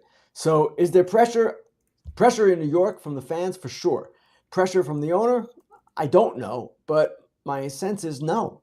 And at the same time, Brian Cashman has a lot of pride, and he's going to want to fix this, and he's going to want to get it right. Does he have the wherewithal to do that? Is he savvy enough to do that? Those are all questions that will be asked and should be asked, but I don't see him being in trouble or anything like that. And Boone, it's interesting, AJ. A lot of people have noticed in recent days he looks a little haggard. He's frustrated. He's a little bit more short-tempered, as you said, with reporters than he usually is. But, you know how managers work. They're sitting there 24 hours a day trying to figure out how to get things better. And his team is just in the same rut. And I don't know what the answer is. And he's got to be sensing as well, Boone, that his job could be on the line. And maybe that's not fair. Maybe it should be Cashman's job if you're a Yankee fan looking at this objectively, if you're a Yankee executive looking at this objectively. But I don't expect that to be how it works. So we'll see how it goes. I miss George. I miss George. Can you imagine if George Steinbrenner is still on the Yankees? Not only, dude, he would have fired, rehired Cashman. It would have been like, it would have been more fun to cover because there would have been a lot more activity. Well, and there more was money. more urgency. There was more urgency with George. There's no question about that. Now, when you say you miss George, he treated a lot of people badly. Yeah, okay, sorry. Yes, that part of it we don't miss. No, yes. I understand what you're saying. And the one thing that George had that is lacking, not just among the Yankees, but among a lot of teams, is what we discussed earlier. This fierce hunger to win. That's all he cared about. And he would do things that were not necessarily cool to get there, but that drove that organization. And there was a sense of urgency every day. There's a sense of urgency now. It's not the same. It can't be when you don't have, for lack of a better term, a raving lunatic running your team. It's different. Well spoken. Let's finish with, because our fans are dying for NL West, and I know you wrote about the Dodgers, and I think it's cool actually that the Dodgers have some clear-cut needs. It makes it easier for them to kind of focus on what needs to be done. Let me present one case to you from what I read that you put out in your notes column in The Athletic. The Dodgers have a lot of potential pitching coming back. Kershaw's definitely going to come back. Buehler is a maybe for them. I know you can't totally rely on a young Ryan Pepio, and then there's some relievers that you mentioned like Trinan and JP Fireeyes, and like those are, at least you figure a few of those guys are going to help this team down the stretch. So where are you at on NL West / Dodgers here for the trade deadline? The Dodgers can't count on all that. And certainly some of those pitchers they would hope would come back, but you don't know how effective they're going to be. So I do expect them to be active. And I do expect them to pursue things along the pitching lines. In particular, they've talked about a right-handed bat, not as urgent, in my opinion. They're scoring runs. They're scoring runs at a level that franchise hasn't since 1955. So that part of it's pretty good. But yeah, how do you know that Kershaw's going to stay healthy? How do you know that Pepio comes back? You've got younger pitchers. You might want to back off them as the season goes on. So there's all kinds of things in play.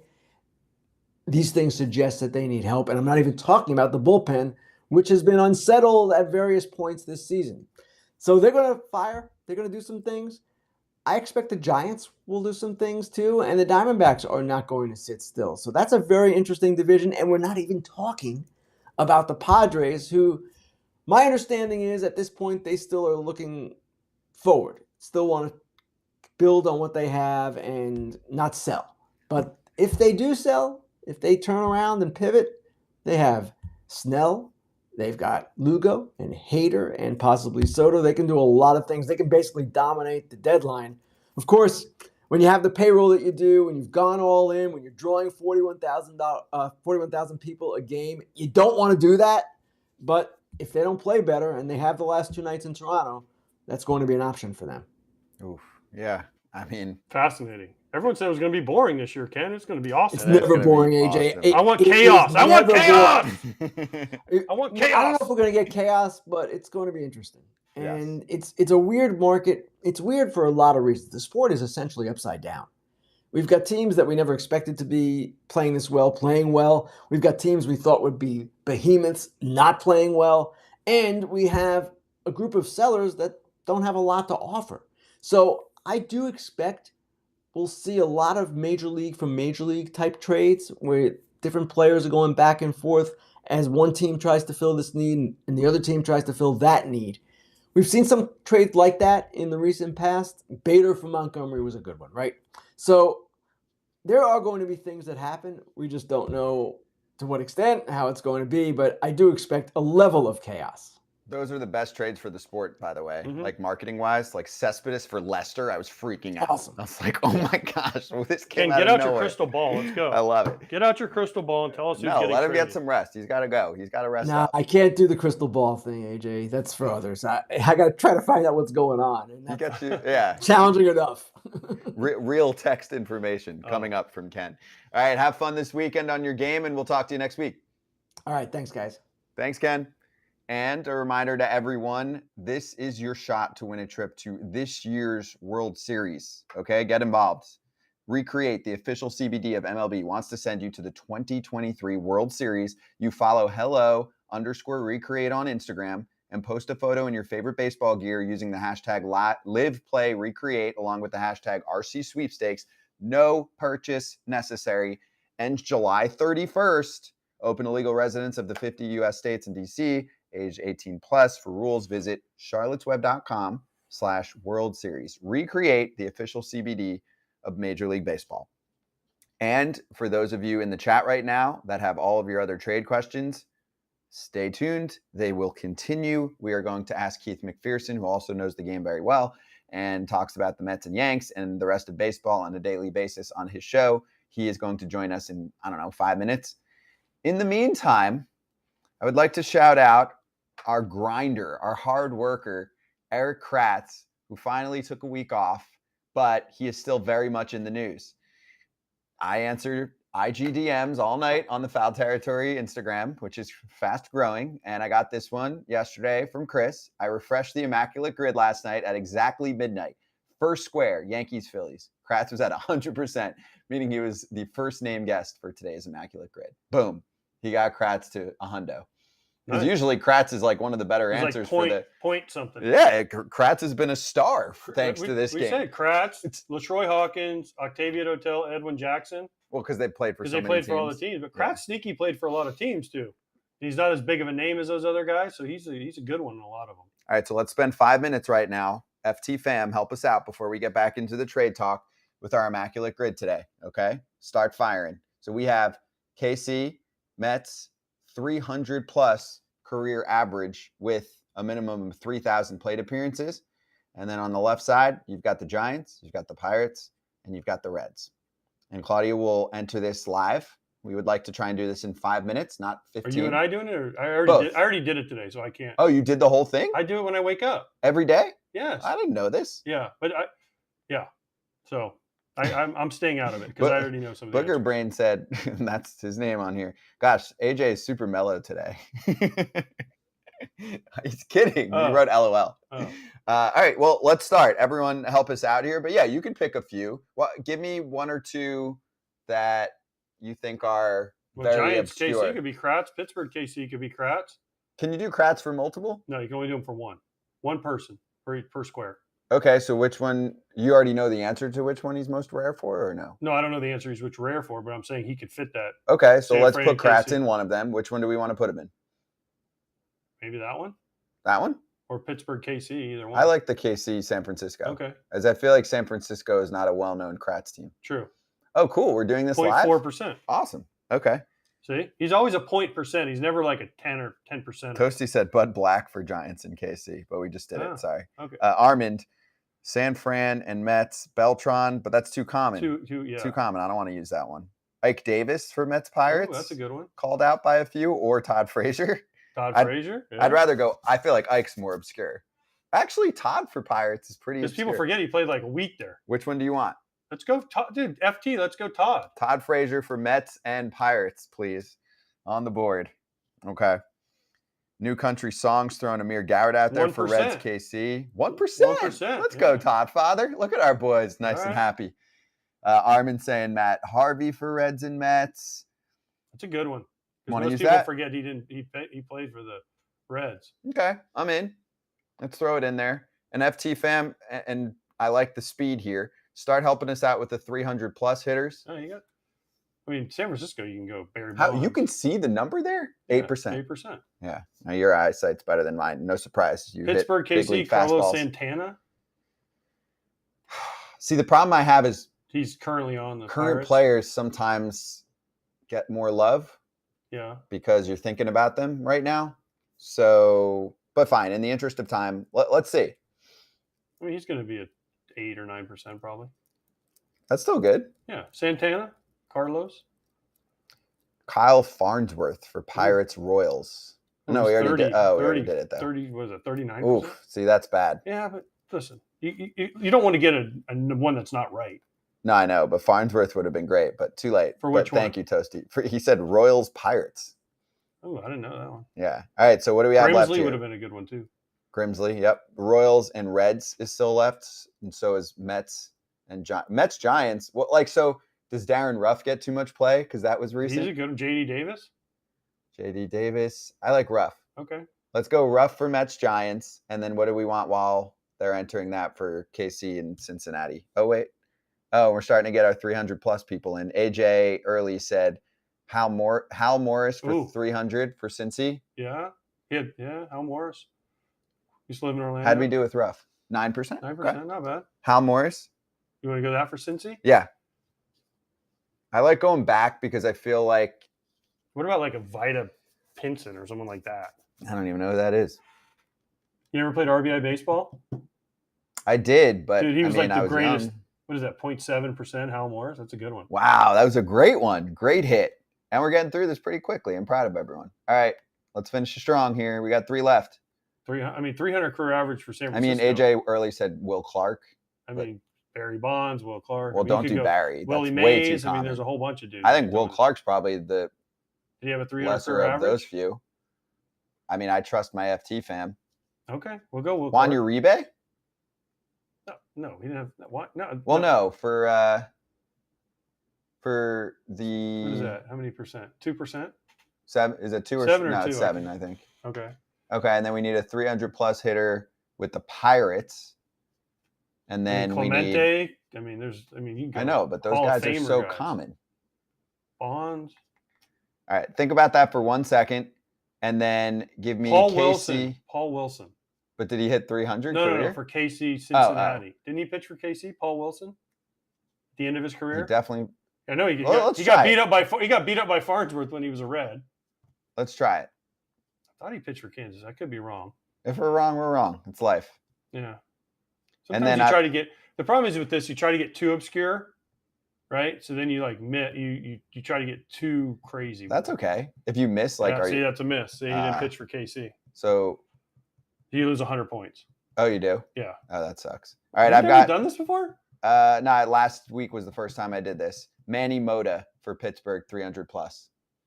Yeah. Yeah, because also AJ early called you out and said Bonds 298, not 300. Oh, okay. I didn't know that. 164. You know who I put for Reds? How did Mota do? You got to close it and it'll show you the number. What was Mota's number? Point 2. Woo! That was a good one. That was hot. That was good. Manny Mota stick. Thank By you, the way, Luke. you know who I used for KC Cincinnati that I couldn't use because I already used it? Michael Tucker. Wait, why didn't you tell me? Because I said I already did it. So what? You could still use it. Oh, dude, he was good. What was he? You should have told me that one. That would have been a great one. 0.3%. Oh, dude. But I didn't want. I said I already did it, so I didn't want to mess it up. All right, so on Thursdays now you can't do it until. Oh, every Thursday we're doing That's this? what we're trying to do. Okay. Thursdays for 5 minutes, Immaculate Grid. Okay, people, and Keith McPherson's going to join us in a couple minutes. Of course, Matt Olson just hit his second homer the day after I picked him yesterday as my homer lock. And now the Braves have the lead. 6-5 ATL. No Ginkel rematch. 7-5 actually. 7-5, yes. But thanks everyone. That was great, and we'll post our Immaculate Grid. I have a few other ideas with Immaculate Grid that I'm going to try and dude, that's mix a fun. in there. It's a fun game because it makes you think a lot. And you can actually play it on here. It doesn't take you a billion years to accomplish. So just throwing that out there too.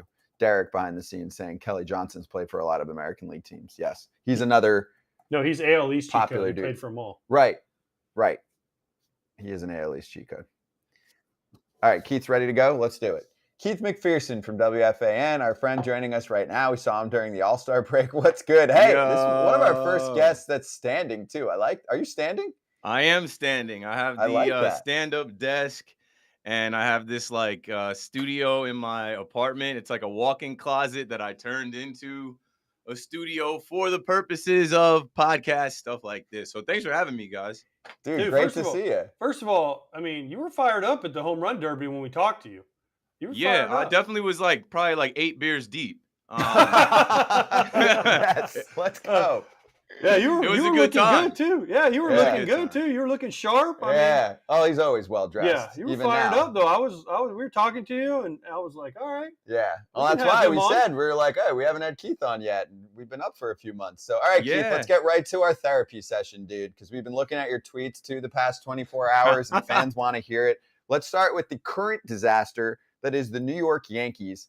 So, when I say where are you at, like, what are you expecting the rest of the year? Is Judge going to save them? Oh, here, we're showing one of your tweets right now. Bro, the Yankees are so bad, it's exhausting. I have nothing left for them. Mets win, take the series, some life, if you want to believe. Okay, so talk us through what's wrong. Can Judge save them? And what do they do at the trade deadline?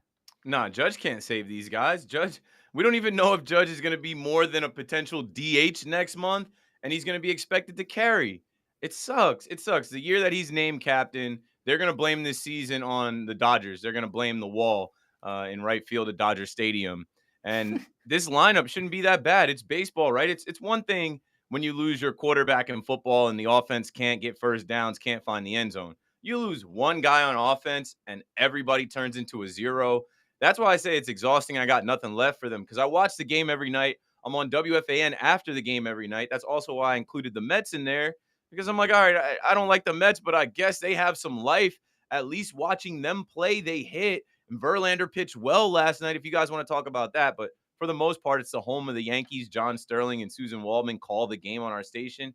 And Yankee fans call in to complain about Hal Steinbrenner, Brian Cashman, Aaron Boone, and the New York Yankees. Right now is another low point, and we thought we had all the low points of the season, but now it's just like we're searching for anything. We need Judge back. We need this deadline to improve the team, and we need these guys to wake up. They struck out 42 times in the series against the Angels. They're making every pitcher look like an ace. Doesn't matter who it is. I probably could get a couple outs pitching against this Yankee lineup. So Sean Casey didn't fix him when he was Sean hired? Casey. Shout out to the mayor. Shout out to the mayor, first off. He's a great guy, but I mean, listen, you can throw him guy. into the heat of New York as a hitting coach when your best hitter is not playing. That's rough. And Sean's an awesome dude, but it's just what's the we've beaten this kind of today a little bit, but what's the fix? The trade deadline's almost here, 10 days away or so, a couple weeks away. What's the fix? Do they sell? Not what the Yankees do. They're do not they gonna try to sell. bring in people? And then you got like Carlos Rodon blowing kisses. What was the post headline? Kiss Dumb. my ass or something? What did it say? Like kiss my that's ass? on the cover of the newspapers. Great. Luckily that happened in Anaheim and not the Bronx. The Yankees aren't going to sell because you have Garrett Cole, who might win the AL Cy Young this year. That'll probably be the only trophy we take home. Then you have Aaron Judge, the first year of his 9-year, $40 million a year contract. And you still have guys like Giancarlo Stanton, Anthony Rizzo, DJ LeMahieu, who are supposed to be in the prime of their careers, but it looks like they're aging. It looks like they're at the end of their careers fast. So they're not going to sell. They're going to try and stack the team. But right now it's kind of confusing because on one hand, they say they need a left fielder, starting pitching, a catcher, bullpen help. But then on the other hand, we're reading about them trying to be under the luxury tax threshold. Which one is it? Are you going all in? Are you going to, make the moves to bolster the roster and find some hitters and strengthen the team? Or are you going to try and finagle some money things right now? That's also why the fans are pissed off. They're coming home tomorrow, and they will have a $25 million patch over the pinstripes that says Star Insurance. But they need to get under the luxury tax threshold. Nothing drives me crazier than that. In my mind, because I did some podcast appearances yesterday on some Yankee shows, I said the Yankee fans and some fans of other teams that are big market spenders shouldn't even know what luxury tax means. There is no hard salary cap. So for the Yankees to even toy with that and then nowadays try to blame like, oh, I don't want to pick 10 spots further back in the draft and be punished for it. That is ridiculous. The fact that they ever have to worry about that. We all know. I don't need to see the Yankees books. They make so much profit every single year. $7 billion. They are the most profitable. On the road, they just went on the road and had 40,000 fans at each game. They turned road stadiums into home stadiums, and then the fans just turn against them and boo them, and then you got Rodon blowing kisses. He's been terrible, but he's got to figure that out. What I look at with the Yankees is just a disconnect, right? A disconnect from top to bottom. A month ago, Hal Steinbrenner comes out and he says, I don't know why the fans are upset. It's only the third week of June. Well, now it's the third week of July. Are you understanding why we're pissed off? You're understanding why we're upset? We're exhausted, man. We haven't won a series since we beat the worst team in baseball, the Oakland A's, who also got a game off the Yankees. They don't sweep teams, they don't hit, and they don't pitch. And when they do pitch, the bullpen gives it up. And Aaron Boone says the same exact thing every night. The fan base is just like really lost right now. And I'm one of the fans that gets to speak on a platform like WFAN. I try and connect with people and I try and speak for the fans, but there's just nothing else to say. They got to play better. We need Judge back. They need to make moves at the deadline. This isn't acceptable. They were in the ALCS last year. They should have stacked the deck to get back. In my opinion, the American League is still wide open. We don't know who the clear-cut favorite this year is in the AL. So why can't the Yankees make a couple moves like they have the last few deadlines, whether it was Joey Gallo or Andrew Benintendi or Anthony Rizzo? Make some moves, stack the deck again. You get Judge back, and maybe you can make a run. Maybe you can get to the last wild card spot, face the Minnesota Twins, who are our best pals when it comes to the postseason. And then, who knows? You can possibly advance in what you call a crapshoot, this new postseason format with like the Phillies getting to the World Series. Maybe it could happen, but right now, I don't believe it can happen. I told fans last night I'm off the roller coaster. I can't go up and down with this team. Perfect game. And then they blow games. And then 4th of July, they win 2 games on the Orioles. Then they split the series. Like, I'm off the roller coaster. I'm always going to be a Yankee fan. Look at my wall. Like, if you actually could see the amount of Yankee stuff I own, and you guys saw me at the All-Star Game Home Run Derby, I'm dripping in Yankees gear, but I look like a clown right now with all this Yankee stuff. By the way, take it easy on the Twins, okay? Because I started that trend, so stop it. Yeah, but the problem is Minnesota you started nice. that trend a long time 20 ago. years ago. Yeah. They're nice guys. They always cooperate in the postseason with the Yanks. Oh, man. Minnesota nice, baby. Who's the most disappointing New York Yankee this season? Anthony Rizzo. Over Volpe with the hype, over Donaldson, Volpe's 22 years old, and Volpe skipped AAA. I know there was a lot of hype and a marketing plan with Volpe being the local kid who met Derek Jeter when he was young, but what did you expect out of a rookie that they move in the lineup? And no, it's Anthony Rizzo. On Mandalorian, Anthony Rizzo Mandalorian bobblehead night, I didn't get one of those. I've got every other bobblehead. I've got literally like 100 bobbleheads. I could keep going if you guys have time. As you're talking, yeah. Gleyber Torres, CC Sabathia. Yeah, so on Mandalorian bobblehead night for Anthony Rizzo, this guy goes off. And a lot of fans go back to Memorial Day weekend when Fernando Tatis Jr. took a step back to first base and kind of knocked his head. And they're saying he hasn't been the same since then. It's deeper than that. He's in the worst stretch of his career.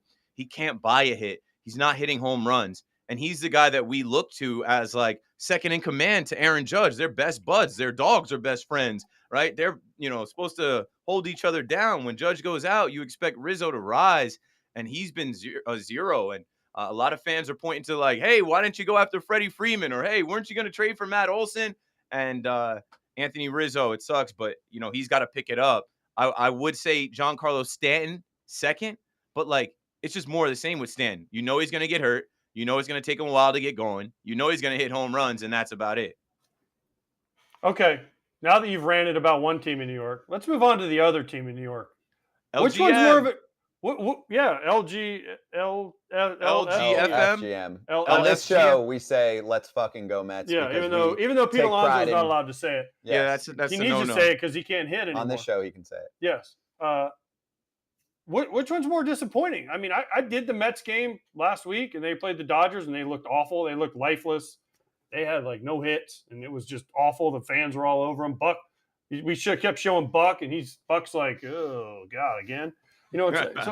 So which one's more disappointing? The Yankees, the Mets? They both came in with huge expectations, huge payrolls, and they're both not very good right now.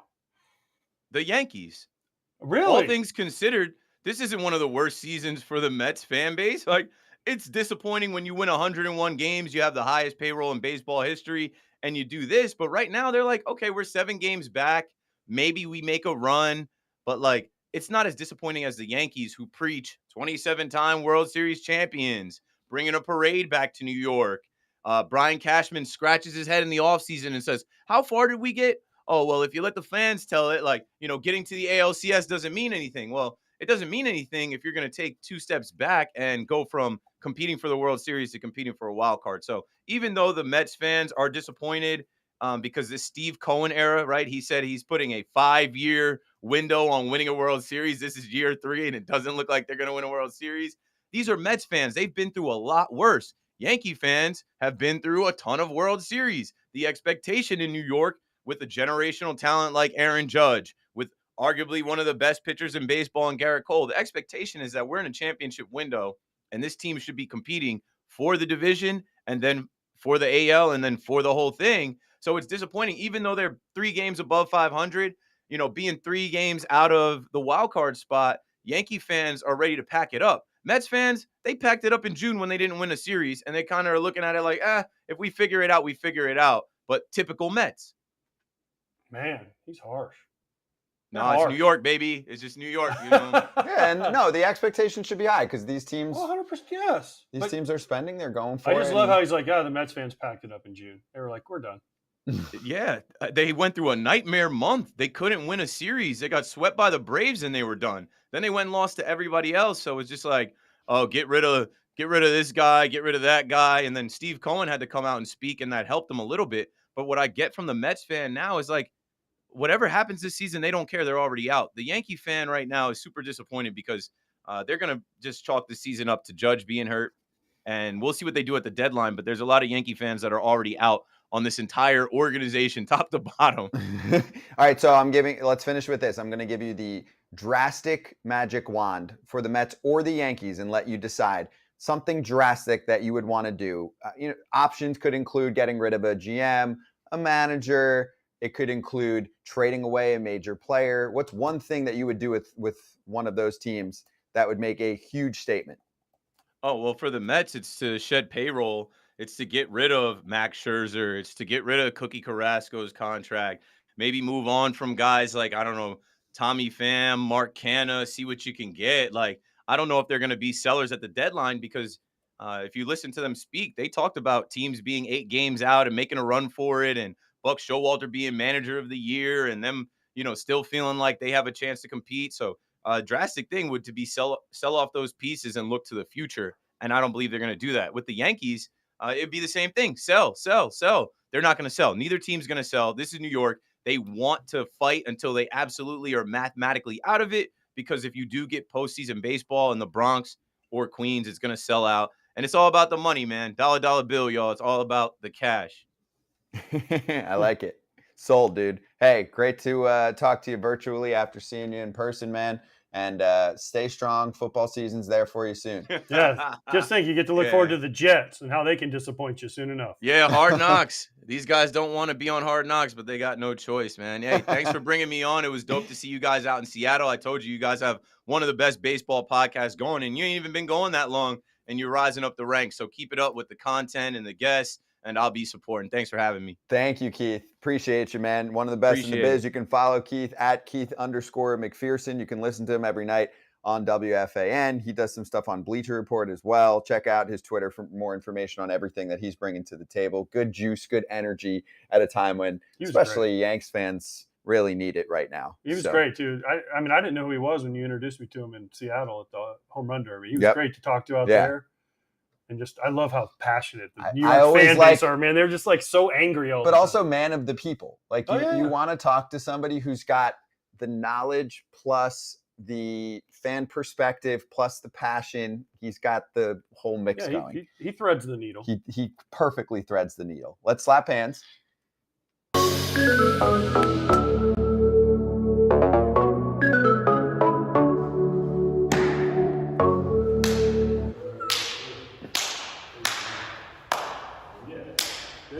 Now you might be looking like, whoa, it's 2:53. It's a little early for you. No, we have things to do, okay? So first off, we have one more guest to bring on today. Josh Shiffman from JS 9 Innings is joining us to go over some questions from the fans. We'll go over a few fan questions. And on that note, too, we have a big announcement to make about the interaction that we are going to have with fans that is coming soon. Here it is.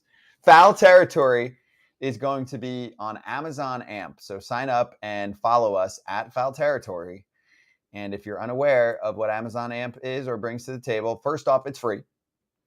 And second of all, you'll be able to interact with us to a higher degree. We're excited about this partnership because you will be able to call in to the show. I mean, you don't even have to no technically dial numbers. You're going to call in and join us via chat through Amazon AMP. Can't freaking wait. Why? Because I don't want to address some poor fool out there. You love the people, though. I'm a man of the people. Right. So you're going to have a great time. And also some of our FT fam OG favorites are going to be able to call in and say what's up. Toasty's voice. And also, yeah, Toasty's definitely. Toasty, you should actually be our first call. I would like to give you that honor when we launch next week. And AJ won't be here, so it'll be great. You can just take over. But I will say, yeah, what? You're worried if people get out of control, there's a little boop button to say, see you later. Do I have the boop? You don't have it, but I'll give you. I don't get the boop I'll give you button. a lot of authority to the boop. I need the boop button. Okay, but we are very excited for Amazon AMP. I can't wait to hear more from the information people about that. Questions, the whole deal. Perfect timing for trade deadline season 2 to be able to bring that perspective in there. All right, let's bring in Josh Shiffman from JS9 Innings to finish off here. We've got a good 5 minutes. Josh, how you doing, dude? And what are you bringing to us from your fan group in terms of questions? Hi, guys. Thank you for having me on. I really appreciate it. It's nice seeing you guys again. Great to see you and the beard looking strong. Thank you. Thank you. Mom's going to make him cut it, dude. Don't bring it up. No. Mom's on charge. Oh, we're keeping it. We're keeping it. Tell him. I think it looks great. I think keep it. Yeah, AJ, my mom didn't want me to keep it, but I showed her the interview, and she's like, you know what? AJ wants it. You're gonna keep it. Hey, there you go. Way to go, Mom. Love you, Mom. Yep. Love you, Mom. Hi, Thank Mom. you. All right, Josh, what do you got for us, dude? So with the trade deadline coming up, my followers want to know if Shohei Ohtani is going to get traded, and if he does, which team is he going to go to? And if not, which team do you think he'll go to in free agency? I don't think he's going to get traded. I just don't. I don't think Artie Moreno will pull the trigger. And I think he's going to the Dodgers. I've been saying it for over a year now. The Dodgers seem like the likeliest destination for him. If he does get traded, I hope he goes to Tampa or Baltimore just to see everyone's reaction. I, too, will agree on the Dodgers front. It's hard not to at least give them the heavy favorite in the offseason. I did some more digging over the past week. Remember when he first came over here and narrowed it down to finalists? I looked up who the 7 finalists are, and I was doing even more math on it. I think he would have gone to the Dodgers right off the jump. I think part of the reason why he didn't was there was no DH at the time. True. And if you want to accomplish what you want, you were better off going to the American League. So you go to the ugly stepchild, which is Artie Moreno's Angels. So I think the Dodgers are the favorite. I'll give Seattle second place. And yeah, I'll agree with AJ, at least for now, and say we're a little tilted towards him not being traded and in terms of time. So, but if he does get dealt, I like my Rays dark horse. I think they would really go for it. I'd love to see that. Just someone different. And a team that they would never be able to compete for him in the offseason money-wise. All right, what else you got, Josh? Is there a team that's underperforming right now that you think will pick it up and make the playoffs this year? Underperforming team that's going to make the postseason.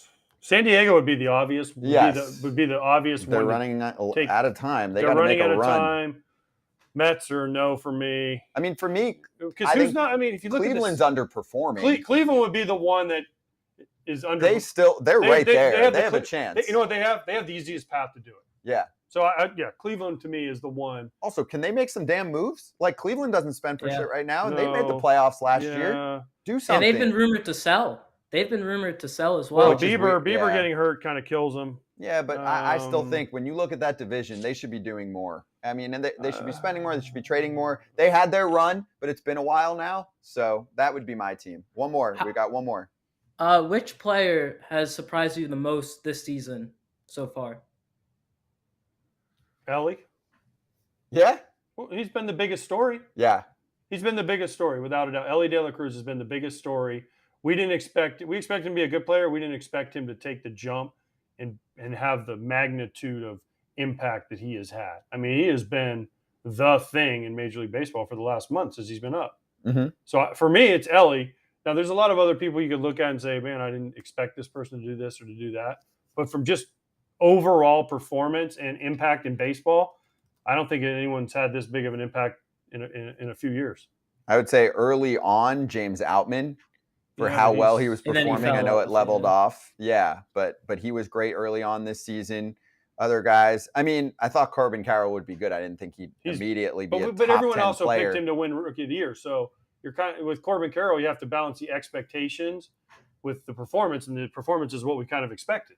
How about Nathan Eovaldi being this good so far this season? But he's done this before. It's not like it's his first year. So you're looking for a guy kind of out of the blue, or a new guy, a young guy came up that's doing something. Gary Sanchez, similar to John Gray. John Gray, John Gray, that's a good name. I mean, same thing. I thought Sean Murphy would be good. I didn't think he would immediately become the best player in the league. I'll give you a more obscure one. Jeimer Candelario having a career year. It's actually been really good. He's top 40 in wins above replacement, depending on where you're looking. And he's going to be traded for sure and could help a team in the playoff stretch. Here's a name, Luis Robert Jr. Yeah. I mean, he's putting it all together this year. Finally, after all these years, he's stayed healthy and he's definitely put it together. There's a lot. That's a hard question because it all depends on your criteria for what you're looking at. But again, no one has impacted the game the way Ellie De La Cruz has for me. I've got one more. Chas McCormick also having a huge year. He's been really hot. Yeah. Yes. Heck, he saved them because the rest of their offense hasn't been good at all. That's what I'm saying. He's carrying them right now. Josh, great to talk to you, dude. We'll have you on again soon. Thank you, guys. I really appreciate it. Thanks, Josh. Go back to Call of Duty now. Love it. Hey, we have some news before we go. Jared Kelenic broke his foot kicking a water cooler last night. He's placed on the injured list. What the fuck? Now, we just talked about how it's what? How it sucks, dude. You got to learn how to punch. You got to learn how to punch and That's kick what I'm stuff. saying. Also, kicking is dicey. Isn't it better? Aren't you better off just smacking something with your back because that's what you do anyway? I've punched stuff. I've kicked stuff. You got to know how to do it. You got to practice this but stuff that in is the minor leagues. Devastating loss. It's Seriously, a huge loss for the Mariners have been an extreme disappointment so far this year, and they need offense. 2008, Carlos Quentin was going to win the MVP in the AL that year. Bat fouled a pitch off, punched his bat, broke his hand. Missed like the last month. We barely limped into the playoffs, didn't win a series, lost to the Rays. Were you guys pissed? I mean, you're pissed, but you're also like, you feel bad for the guy. He didn't mean to break his we talk about threading the needle. It's you're threading the needle of emotions. You're pissed because you're pissed for yourself and your team because you're like, damn, we really could have used him. But then you're also upset for the guy because, again, Carlos Quentin, he probably would have won the MVP if you look at his numbers that year. He was having a great year, hitting third for us, raking. So, gosh, but it's devastating to a team when a main guy I look back at 2013, Nelson Cruz. We're in Texas. He gets suspended for steroids, right? He missed the last month of the year. Yep. We lost a game 163. Do you think if we have Nelson Cruz for those last 30 games, we don't need to play that game when we're into the wild card? Yes. Absolutely. So it's obviously Tatis last year. Obviously different situations, steroids, getting hurt, punching stuff. But man, you got to practice punching things and kicking things in the minor leagues. Just kidding. Don't do it. Don't do it. Don't punch and don't get over it. Figure out another way. Yell, scream. A nice year. Just don't punch things. OPS plus 113 above league average, and the Mariners had a bad offensive year. They're going to make a lot of trades. You know what? He's one of the surprise guys we could have talked to Josh about. Because he wasn't. Remember, he was kind of up and down and kind of labeled a bust, and has having a great first half. That sucks. Trader Jerry is going to be active. See you in 10 days. 10 days. Wow. Days it is, say bye to AJ, everyone. If you didn't get enough AJ today, sorry about it. That's right. I didn't want anyone else on here so I could get all my time. I will blink and be at Todd Father's on Friday. Apparently, we might have a very special guest. That's what we like to do when AJ's out on Friday. So stay tuned on that one. I don't know if I can announce it yet, but we will see you on Friday on FT Live.